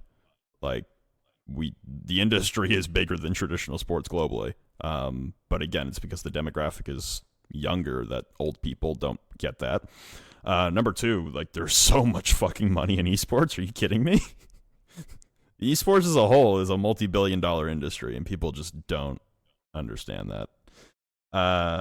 Anything, Sam, to add to that? No? Okay, cool. Number two. Esports needs to stop being on a bubble. That's it. All right. Number two, what type of operator would you like to see introduced to Siege? A secondary Jaeger, and a secondary Jaeger. Done. That's my list. That's the tweet. Yep. Jaeger, and then somebody on offense that isn't an AIDS info op that Flynn and I have already talked about priorly on the podcast, but just to warm it up, just to refresh it, somebody that uses a fucking tablet and like a sonar pen or something to look through a wall, but has to actually be on the utility to get the info. It just doesn't give it to fucking everyone. That's it. That's all I want. Moist Pistol, 4 Stokes. Feelings on Mitch Trubisky. Same draft class as Mahomes. Went 8 picks earlier. My amount of hate for Mitch Trubisky and Cody Parkey allows me to last longer in bed because I just think of them. Solid. See, you think about the Cody Parkey thing to not get off, and I think about it to climax. Nah, fuck you in your mouth, Flynn. God, I hate you. Being an Eagles fan is the best. Dude, having a literal Super Bowl level defense and having a fucking offense that looks like kindergartners trying to fucking murder each other is annoying. Anyways, moving on. Pineapple. Yeah, it's a hard one. Fascinating. Thoughts on people saying Jordan or Bacon IGLs for Dark Zero at the house? I mean, he honestly could. That would be a fucking terrible idea. It'd be terrible, though. We've gone over this before on a previous episode. If a coach IGLs for a team online, they can't do it at LAN, so it would be dumb. And I don't think he does, honestly. I think the team is just better and more comfortable, in their own house. I think Jordan just makes food. Yeah, probably. I'm just fucking with Jordan. a lot of his stuff is honestly post-game and pre-game. I don't think Jordan really does anything mid-game, honestly. You might call it time out and look, you guys are failing at this. Yeah, and that's a good thing, because you don't want to practice doing that at the house in online Pro League, because you can't fucking do that at LAN. That would be a really dumb way to play. Unless you just want money for getting to LAN and don't want to actually be a championship team, then by all means. Yep. Number two, do you think we'll see a single Warden or knock in Pro League? Probably one. I mean, if the over-under is 1, I'm taking the over. Yep. Yeah. I don't think we're going to see many. Other thing, they're absolutely fucking dog shit. Warden needs improvement. Nook needs other guns. Like, it's just... Of all the guns to give Nook, dude, fucking dog shit FMG9. I hate that piece of shit.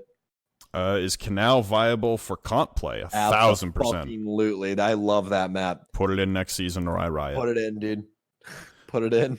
Great job, Flynn, at the Canadian Nationals. Thanks for watching. Thank you for being one of 6 people who watch. I don't know what number this is. James Maiello. Yeah. Number 1, what is your favorite gun in the game? Flynn? I don't know. I don't have a favorite gun. I would have to say your favorite gun's probably the SMG-11. I mean, it's what I use the most because my team hates me. I'd probably say the C8. Nuts with it and good. Oh, really? The C8? C8, probably. Okay. Pretty sure you know what I'm going to say. I'm going to say the R4C. R4C. Not a question. Wait, huh? Okay, number 2. Not a question if Straiko never got banned. Do you think he would have won something big given off his insane performance at DreamHack Montreal? I mean, yeah, if he wasn't cheating, he's a damn good player. He probably would have got picked up by one of the better teams. He should have fucking cheated in the first place. Yeah. Why does Blitz Elite look like Johnny Sins? It's an excellent question, and I think you're watching a little too much porn. Yeah, James, you need to calm down, bud. Coffee Online. Do you think Warden and Knock will have impact on Pro League this half? Absolutely not. I doubt it. They're really bad. I don't know why a lot of Pro League players are hyping up Warden. He doesn't last. He doesn't last long enough in order to really have an overall effect on an extremely hard push. Like, yeah, he can see through smokes, fantastic, but we haven't really seen a prioritization of smokes in a very long time, ever since like the Ying Glass meta. So, unless we start seeing a massive prioritization of that, I don't think we're going to see much of it. I think the person to talk about for meta shifting things, you're going to see a lot more Dokkaebi play since she's got frag grenades. Yeah, I have a mouthful of vape on. Yeah, you're good, dude. Blow it out. Blow it. Skipping that one because we already answered it. Smoothie.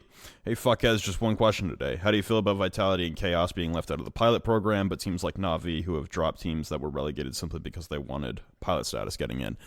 Money talks. Na'Vi has a lot of money. End of discussion. Whatever benefits Ubisoft and the program the best, I'm all for. Vitality being in last year is good for the French scene, but outside of that, I mean, they clearly lost the bid. Like the terms to get into the pilot program were very clear. Have a good amount of money up front and be good to your fucking teams. Na'Vi dropped that team because they got relegated, but they also have a shit ton of fucking money. So money talks, man. That's kind of how she goes. Mm-hmm. Flacco, Flynn, is there any team you're looking forward to facing in Challenger League? All of them. I want to put my dick in every single CL player's ass this season. It's going to be fun. Did Doke and Glaz really need the nades? Didn't need them, but they're nice. Especially not Glaz. Glaz having nades is so dumb. Dude, if they would replace the smoke with nades, I've been like, yeah, sure, whatever, right? The only operator on attack. The fucking Claymore, like, yeah, I'm definitely gonna use Glaz with grenades. Like, no, you're fucking not. That's a complete lie. The only operator on attack that can see through smoke, losing or not using smokes, is just dumb when they're available. You're right. If they replace the smokes with the frags, then I could see that, because why the fuck would you run Claymore on Glaz?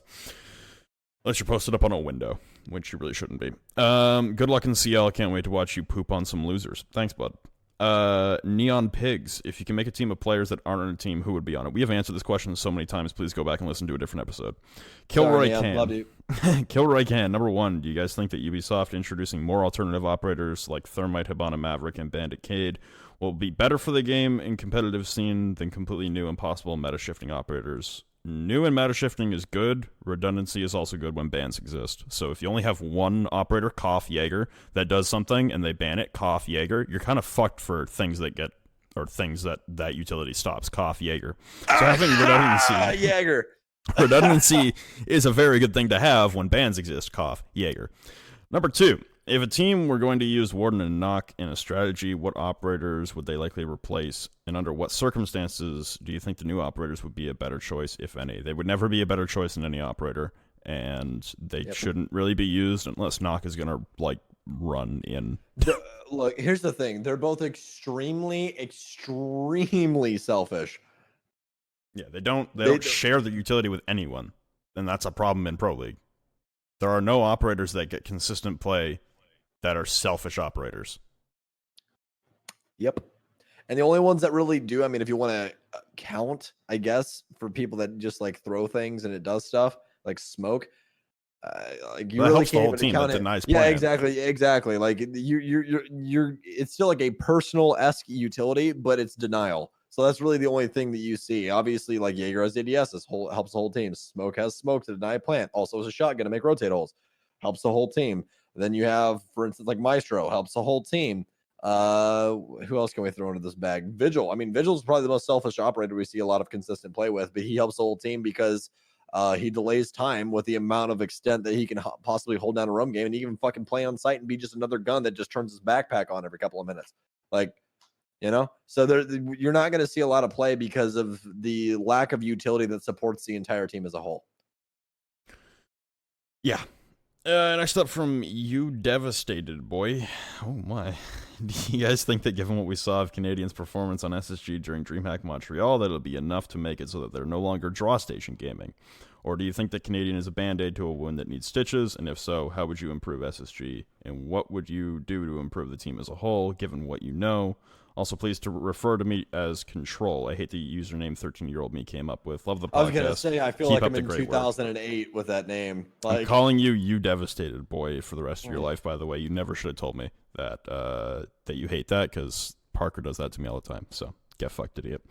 Canadian on Space Station. I don't think he's a Band-Aid. I think if you invest in picking up Troy and changing the culture of the team, and making him IGL and letting him frag. While you go on the rant of Canadian, because I know it's going to be a minute, I'm going to go grab milk for Oreos. So, okay, are you high or something? Like, what? No, I just want Oreos.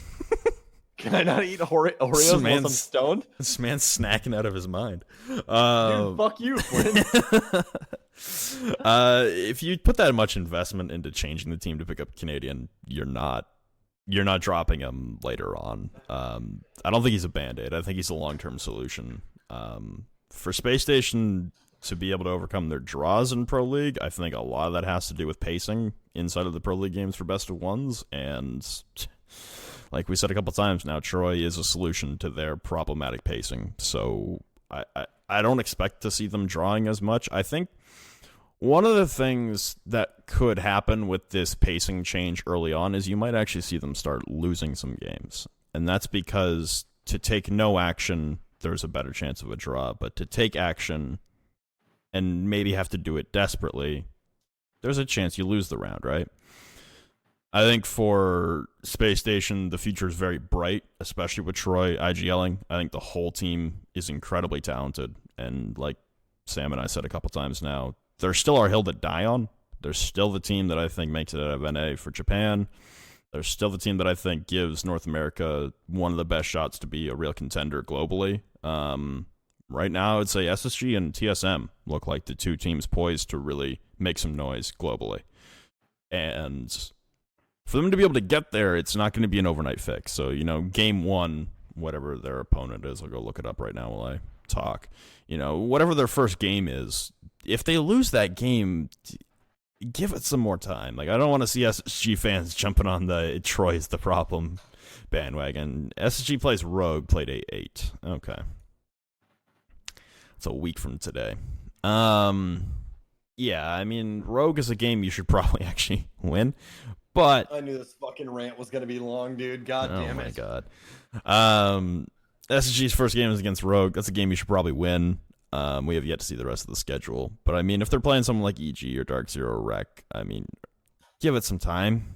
You know, just look how the team plays and not just at the end result. Really focus on how the team has changed with Troy versus how the team is playing or how the team played without him, is what I would say about that.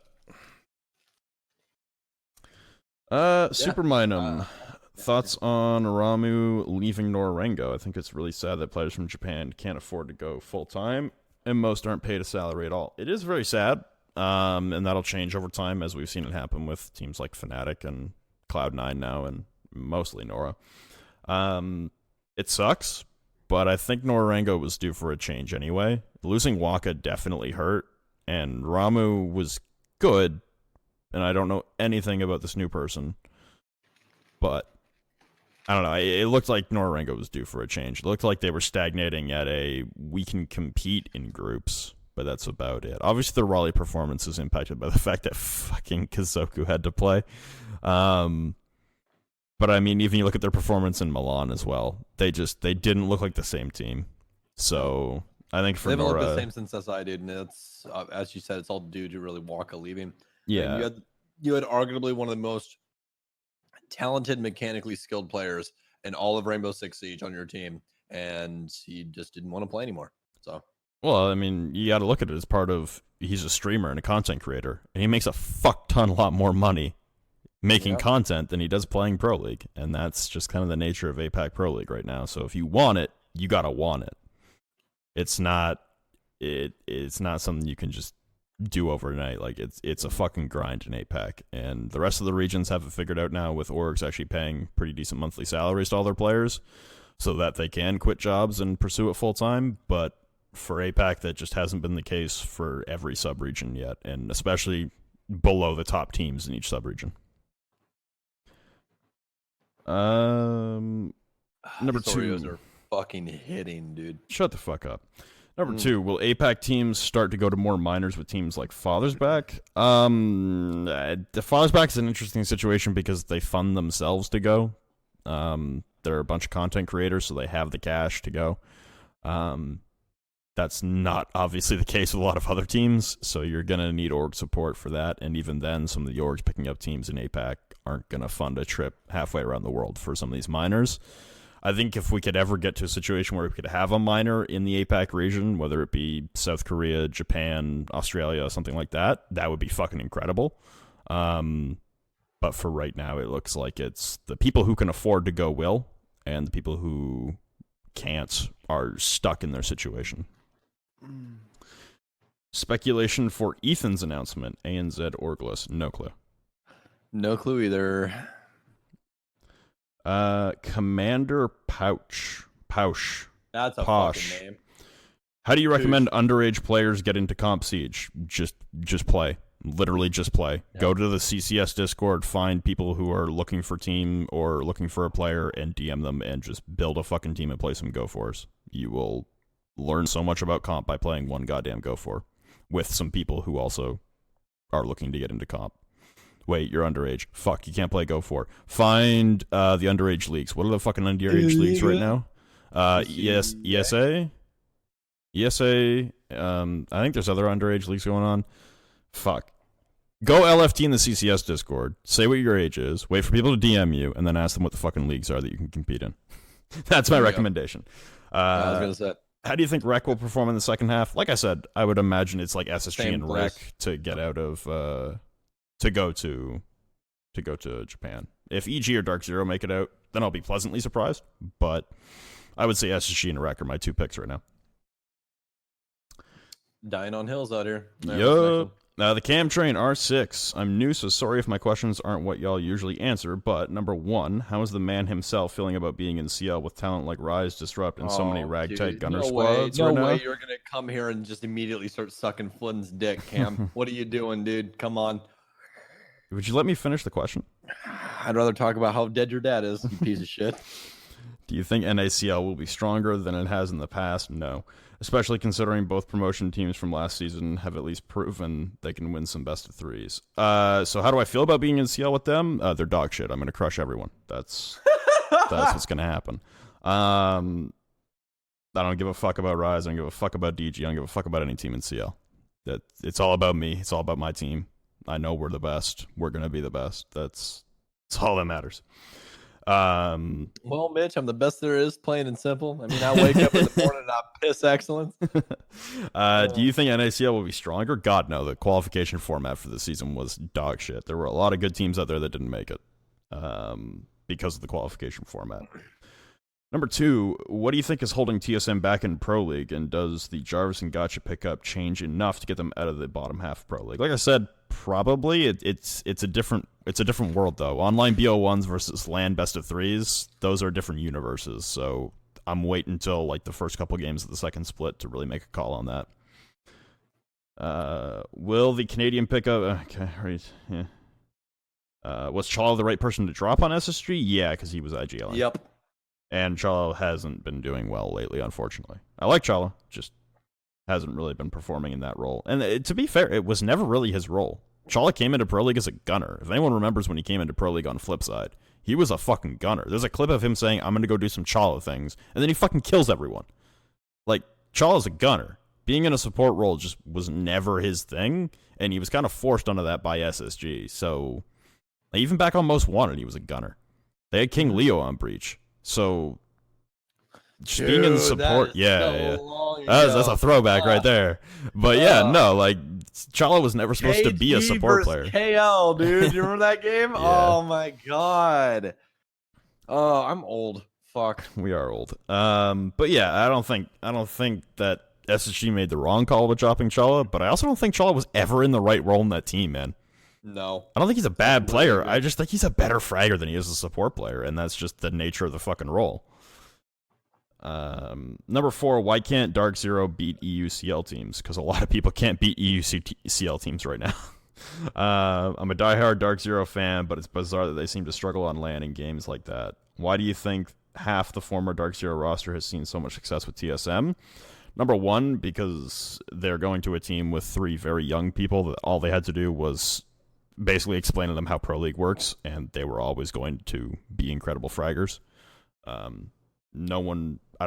can't think of anyone who ever thought that Beaulo, Merc, and Achieved were ever going to be bad in Pro League. It just takes some mentoring to get there, and that's exactly what Poge and Jarvis have. In terms of Dark Zero on LAN, I really think it comes down to experience for the team on LAN. The entire roster now is very lacking in terms of that. It also seems like Dark Zero have a propensity to choke in the larger moments, in the grander moments. And I hate to say this about your favorite team, but they have this thing where if games are getting close or it's a big game on the line, they freeze up a little bit. You'll see Hyper and you'll see Nyx take shots in a meaningless Pro League game all the time. Doesn't matter what round it is. But if there's something on the line, if there's something worth winning, if there's something consequential that could happen via their actions, they suddenly freeze up and they don't take those same shots, which often make them successful. And that's a mentality shift. That's not a skill problem. Obviously, the team is very skilled. And when I'm talking about TSM and talking about, Merc and Beaulo being young and needing some mentorship, the same is pretty fair to say about Hyper as well. He has a little bit more experience under his belt with that season with Rise, but at the end of the day, he's still very young, and he's still very new to playing at the top level. And I think that Mint and Houghton are excellent mentors. They've obviously done a good job with Nyx. I think it's just going to take some time for the whole team to really get there and to get to the point where they're not afraid to make a mistake on LAN. It seems like they're trying to play a perfect game of Siege every time on LAN, and when they're online, it's let's just gun and do our shit. And it really looks like if they just gunned and did their shit on LAN and didn't think about the implications of the game, things would be better. And it's a very simple thing for me to say sitting from the bench or casting the game. It's a very different thing to be up on that stage playing the game. But it happens in traditional sports all the time as well. You get a new guy come into the league, and it doesn't matter what sport it is. He's worried about making a mistake because he's new, and he wants to impress, and he wants to perform, and he wants to remain. I think that team's also made a handful of roster changes now to the point that maybe people are worried about making a mistake and worried about getting dropped. I don't know if that's the case. That's complete speculation on my end, but you can't be playing in that kind of culture. Everyone needs to feel comfortable playing their game. And if their game doesn't match with the team's style, then by all means make the change. But I don't think anyone should be scared for their spot because they don't want to make a mistake, if that makes any sense. Mm-hmm. You're just moss and Oreos, aren't you, bud? I've eaten 7 since I've sat down. You're so fat. They're double stuff. I so fucking hate Oreos you. Stop in talking. Poland. I know. Well, I mean, they have like discount Oreos, but they're not the good Oreos. Fucking terrible. I know, they're not good. I spit on Poland Oreos, dude. Fuck those Oreos. Full Mana Alchemist. Now that G2 has failed to secure a ticket to Yokohama with their loss at... Okay, you got that backwards. They didn't make it to SI immediately by not winning DreamHack. They could still, although very unlikely, make it to Japan. And like their only damn hope, near mathematically impossible. And their only hope, statistically speaking, is win OTA. Okay, it's OGA pit. Okay, you're all over the place here. Also, there's still online qualifiers to make it to SI, so that's a thing. And especially if Empire makes it to Japan, there's most likely going to be a third EU online qualifier spot. So there's plenty of spots up for grabs in EU still. Also, I can almost guarantee you the invite's probably going to go to G2. If there is one. There wasn't like a random invite for SI this year. There was one for Raleigh, but there wasn't one for SI. There was just an extra online qual spot given to LATAM. Number one, are we finally at the point in our timeline that G2, realistically speaking, is no longer the invincible juggernaut they once were? I think they've become a little more complacent than most people have speculated or that they would even expect they have. It doesn't look like they're putting in the same kind of work to revolutionize the game. Because when they came in as this powerhouse in year 2, they were revolutionizing they were changing everything about how we played Siege. They were revolutionary. They were changing how people thought about how the game was played. They were changing how teams formed when they made roster moves. They were changing how teams believed in communications. For the longest times in EU, there were teams that solely spoke one language. Whether it was Spanish, whether it was French, whether it was Swedish, whether it was Finnish. There were so many solely one language teams, and everyone thought that Penta, when they were the only really multicultural team in EU, everyone thought they were insane. Everyone thought there's no fucking way you can get 5 people from different countries who don't speak the same language other than English, and they speak English poorly. You go back and listen to some of the VODs of some of those streamers, or some of those players streaming back then, bro, their English was fucking rough. It's gotten better over the years, but back then it was tough to understand what they were saying. And imagine that just them streaming in a comfortable environment, not in a stressful LAN spot moment. Like, it was... Everyone thought they were fucking insane. And then, give it a little bit of time, and all of a sudden they start winning, and it's prioritizing skill and camaraderie and teamwork over language barriers. And overcoming a language barrier was a new thing for EU. And then it was the team play. It was, you no longer have 5 people playing individually. You have 5 people playing as one unit. And then it was the strategies, never throwing the same strat out on the field twice. They play one strat and then they throw it in the garbage and they never play it again. Pocket strats were always a thing, but G2 in the early days invented having a fucking telephone book of pocket strats. They had a map they banned for almost a calendar year because they wanted to save it for SI. Like, these guys were thinking 9 years ahead of the game. Mm-hmm. Now it feels like there hasn't been that revolutionary shift yet from them. There hasn't been this change from them. It seems like they've gotten complacent and said, okay, we're playing this play style. We win SI 3-0. We're still good. The Pro League troubles come along, and, people are talking about them saving strats and shit, and that's valid, but at the end of the day, you got to start making it to these lands to make it to the majors, and the majors pay out the most money, and obviously they're a very successful team that has a very good chance of winning a lot of lands, but I think what they're starting to see in their own gameplay, and what a lot of people are starting to see in their gameplay, is they haven't changed the way we play the game in a long time, and we're waiting for a new team to do that, and to be honest, I think Empire is the team that's changing the way we play the game more. They run the same 6 ops. They run the same 5 strats. They run the same sites on the same maps, and they just fucking run it. And that's a very old strategy that fucking Sisu used to run in year 1, which was, we're going to run the same strategy on the same site, on the same map, into the fucking ground. And we don't care if you beat us 3 times in a row on it. We're going back there again until we fix it. It seems like Empire are kind of bringing back the old meta of, we're not going to constantly be dynamic. We're going to stay static, really. It's not stagnant. It's just, they don't make a lot of changes, man. They play their fucking game and they say, fuck you. And I think Empire is changing the way most teams play right now more than anything. And for the longest time, it was G2. So I think to say they're not the invincible juggernaut is fair in the moment, but I don't think it'll be the case heading in towards February. I think once we get around to SI time, should they make it, they'll have a lot done on the back end to be able to say they still are the world champions. Because nothing matters to them more than being world champions year after year. They did it on back-to-back SIs. There's no fucking way they haven't all gone to bed every single night dreaming about making it a three-peat. It's all they care about. And I don't think there's going to be a world in which G2 isn't present, even though options are limited to make it right now. And I also don't think that when they get there, they will look as sour as they have lately. I think for the last couple of lands, they just haven't put in enough work to change the meta, change the game, change the teams. And that's a hard thing to do, don't get me wrong. I'm not saying it's easy. I'm not saying like, oh, they should be doing this. It's so fucking easy. You did it for a whole year. No, what they did was spectacular. What they did was groundbreaking. What they did broke open an entire generation of players. It's not a simple thing to do. But I think they have the capability well in their hands to do it again. And they're going to need to win SI. Mm-hmm.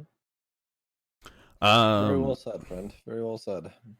Do you think they have a better than even chance of winning OGA Pit? I don't even know if they're going, but if they go, yeah. Yeah, if they're going, then same kind of thing we said heading into Montreal. They'll be the favorite because it's G2. Psychologically speaking, it seems that they are now a very shaken team that realizes they can be beaten by teams that are not Empire. Do you get that feeling from your interactions that they're struggling? And do you feel they have a plan to address? I kind of went over all that in my monologue, sorry. No, you're fine.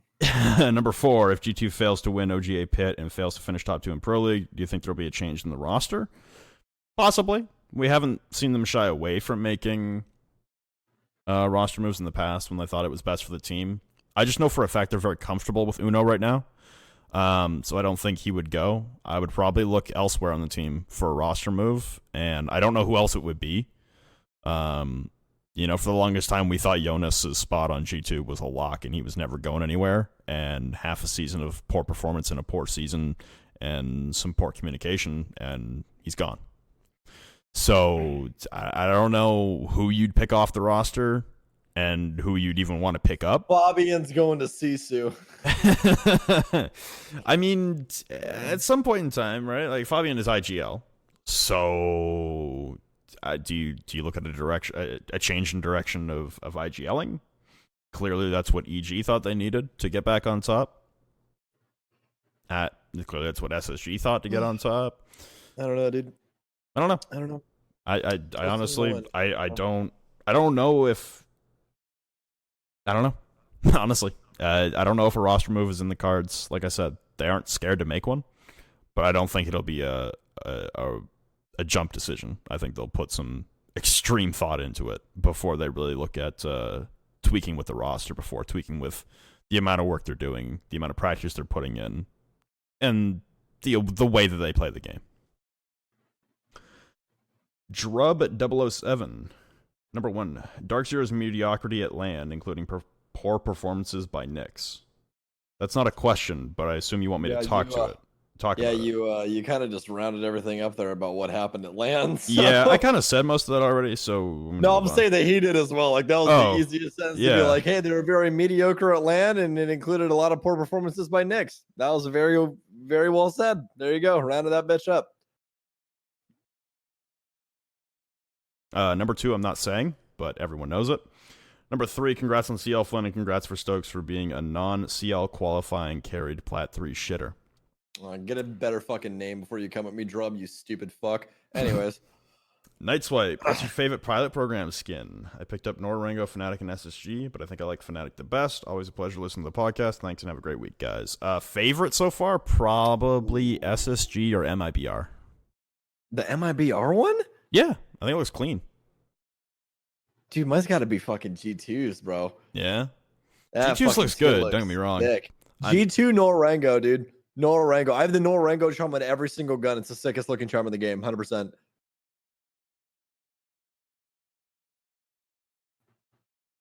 What? I'm about for a vape. Shut up. I have a headache. I'm sorry. Okay. Rainbow Lizard. No questions, but keep up the good work, and I hope Flynn doesn't choke on dicks when he plays. Thanks. I appreciate it. Honestly, he does that every time he plays, so I don't know what you've been bud. watching. Yeah, okay, bud. Watch me. Game 1 of CL. Watch. Dude, I'll be watching. I'll be watching it every single time you fucking choke. I'm gonna type in chat. That's another dick. Sijakov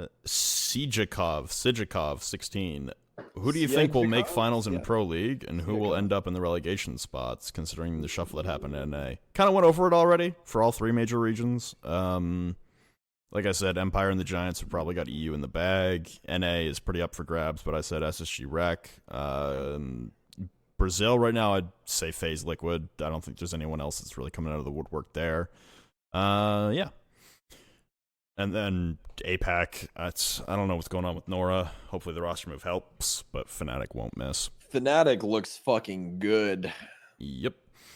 Given his stellar track record in 2Mad's tournament, how long before Shrug signs Smitty?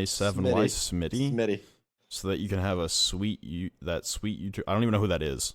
Smitty is a comical YouTuber that makes funny ass fucking videos, and his like avatar thing is a milk bag. He's actually funny as shit. He hangs out with he hangs out with a bunch of different groups. He kind of does his own thing, but he hangs out with the fucking fits this group, which is like I can't remember the fucking name. The Misfits. There we go.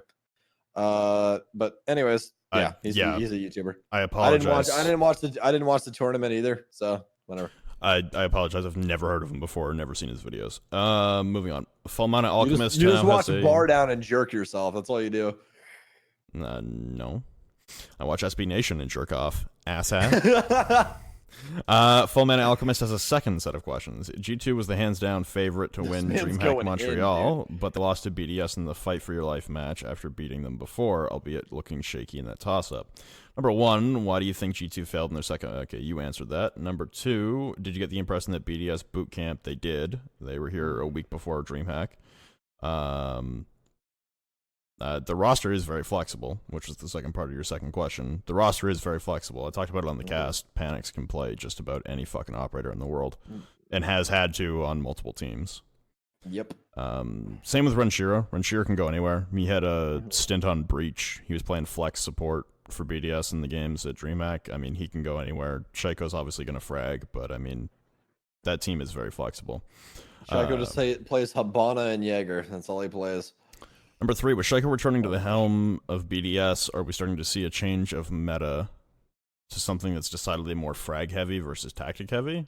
I don't know about that. I mean, Panix is also a very good IGL, and they do run a lot of strategies that are, I don't know, they're EU-centric, but they are still strategies. It's not like they're just running in there 5 guns blazing.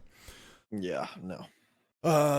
Yeah, I don't know. I think Dude, Full Mana is going in, dude. Yeah, he's got another one. Full Mana Alchemist. Do you get the feeling that EG during DreamHack Montreal was playing just to beat Canadian/SSG? It seems after EG knocked out SSG that they could have cared less, consider their standings in Pro League. No, they always want to win, and they don't have an SI spot locked up. That's the grand prize here, and they're never going to take a game off. They just got out fucking paced on maps that they really don't play all that often. Like, I completely agree. Cafe is not in their repertoire, and they didn't think Liquid was very good on it, and they got fucking shown up for it. So yeah, no, they did. It's not like they just gave up or anything. They literally just got outclassed. Yeah, Cafe is definitely not in their discography. That didn't sound nearly as douchey as you saying repertoire, but I tried. Fuck you, Flynn. Anyways, I hate you. It's not Duffman89. What are your EUCL standing predictions for S10? It's going to be, for me, I think Team Secret's going out. I think that they have the ability to beat both of the teams that everyone is holding up on a pedestal right now, because Team Secret plays a style similar to TSM's, but a lot more aggressive. So I really feel like they have what it takes to just go through all of CL. It's hard. Honestly, we've seen a lot of good teams' performances already before the season even begins. I think I would have to go Team Secret number 1 just based off of expertise and their previous performances. From there, dude, I don't know. You're probably going like I'll give it to BDS over Force just because of recency bias. I thought they looked better. And Force really choked up when it was an important game. So I'd probably go Secret, BDS, Force, Trust, whatever the hell you pronounce that Exco Solo team. I already said Trust. Fuck. Orgulus. And then I don't know the other two. There's like an Italian team and some other team. Salamander. I think it was 7, and then I don't fucking remember the 8th team. But yeah. Quincy. Flynn, what are your expectations for CL and why will you get dropped? I think you asked this last week, you fucking idiot. I'm not getting dropped, and we're going to win CL. If they get dropped, they're going to pick up Iconic. He's underage, thank the fucking Lord. Number 2, Sam, is your Tinder picture just a blue eyes white dragon? Actually, I'm not even gonna lie to you, Quincy. I actually do have the Yu-Gi-Oh meme on there. Of course you do. You're goddamn right I do. Y'all should write each other's Tinder bios each episode. Oh fuck. I'm gonna hit that with a no because I like getting laid. I was gonna say I would murder your shit, dude. Like I'd murder your shit too, idiot. Yours would probably just be like my initial one will literally just be I don't bathe. My initial one would be can't grow real beard. That'd still get me under 6 foot, can't grow real beard. Very appetizing. You're not getting laid ever again. I don't know. The bathing one is yeah. I do. Right. What is that about? Dude, no, I'm just gonna put because no one's gonna swipe right if they know you don't take I was gonna say things that were true. I wasn't just gonna lie about it. Oh no, I was gonna lie. Okay, well your dad's dead. That's what I write. That's a good sob story, dude. You know how many times I use that as an opener? Hi, my father was an alcoholic druggy fuck that died. Sympathy sex counts as sex. Fuck you. Who do you expect to show out in the CCS Women's League? Everyone. I'm actually really excited to see the CCS Women's League. Dude, I can't wait to watch this shit, dude. It's going to be so good. I'm actually really excited. Fuck yourselves. I love you both. Fuck you, Quincy. In your mouth with hopefully a rubber dick. Yeah, fucking Not even a man would want to fuck you, Quincy. Money Talks. What brought y'all to casting, more specifically Rainbow Six casting? And then for Stokes, why did you move to Texas? Have you enjoyed living here? Okay. I got dared to cast a game, and then it turned into this. That's kind of my story. I just did it because like it was fun to cast over friends' games, and then Pro League left Xbox, and they're like, "Hey Stokes, you actually don't." Well, yeah, my name was Stokes at the time. Hey Stokes, you don't suck at this thing. Can you do this thing? And I was like, "Yeah, sure, dude. I'll do the thing." And then bada bing, bada boom, I'm here, and now I cast next to this stupid fuck. I hate you.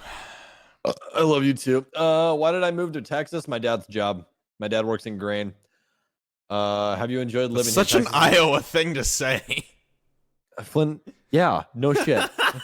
What? Such an Iowa thing to say. Yeah. Shut up, Canadian. All right. Imagine doing a job you can only do in one part of the country. That's dumb. Agriculture's dumb. I order pizza every day. Agriculture's dumb. Agriculture's dumb. Just give me pizza. That's how you get your food, you dipshit. No. Yes, I order pizza and they magically make it in the oven. Fuck you. Domino's goat. Dough. The meat that's on your fucking pizza because you're a fat piece of shit. Nope. The cheese. Nope. Literally everything that goes into your pizza. Nope. Flynn, Agriculture's dumb. Agriculture's dumb. I'll grow tomatoes in my backyard. I'll buy a cow. I'll do it myself. You sound like Parker when he's wrong, dude. I'm never wrong, and when I am, I'm never going to admit it. So you know the thing he did that shall not be spoken of on this podcast. Yeah. He was. I kept telling him he's an asshole for doing it, and he's like, "You might not be wrong, but I don't like being held responsible for things. So fuck you." And I'm like, "You're an asshole." That's a fucking Parker thing to say. Exactly. Have I enjoyed living here? Yeah, dude. Texas is fucking awesome, dude. No fucking no income taxes. Dallas and fucking San Antonio, dude. I'm flying to Dallas actually Tuesday to go see a bunch of friends. So yeah, that fucking Texas is fucking litty. All right, on the next one, I guess. it's for you, so I was letting you go for it. Okay. All right, shit. Listen here, vape. Okay. Yeah. Jolly Astronomer, directly towards Stokesy Stokes.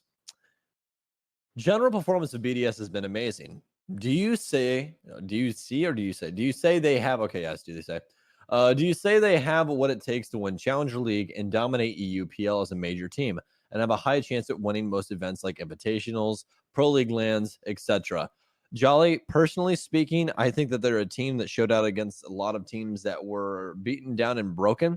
But when it came down to crunch time, they really didn't have what it took to actually take it to the full extent of what they could do.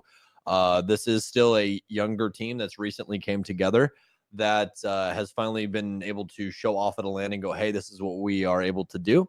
But there's still a long road ahead of them. There's a extremely, extremely potent Challenger League season coming up.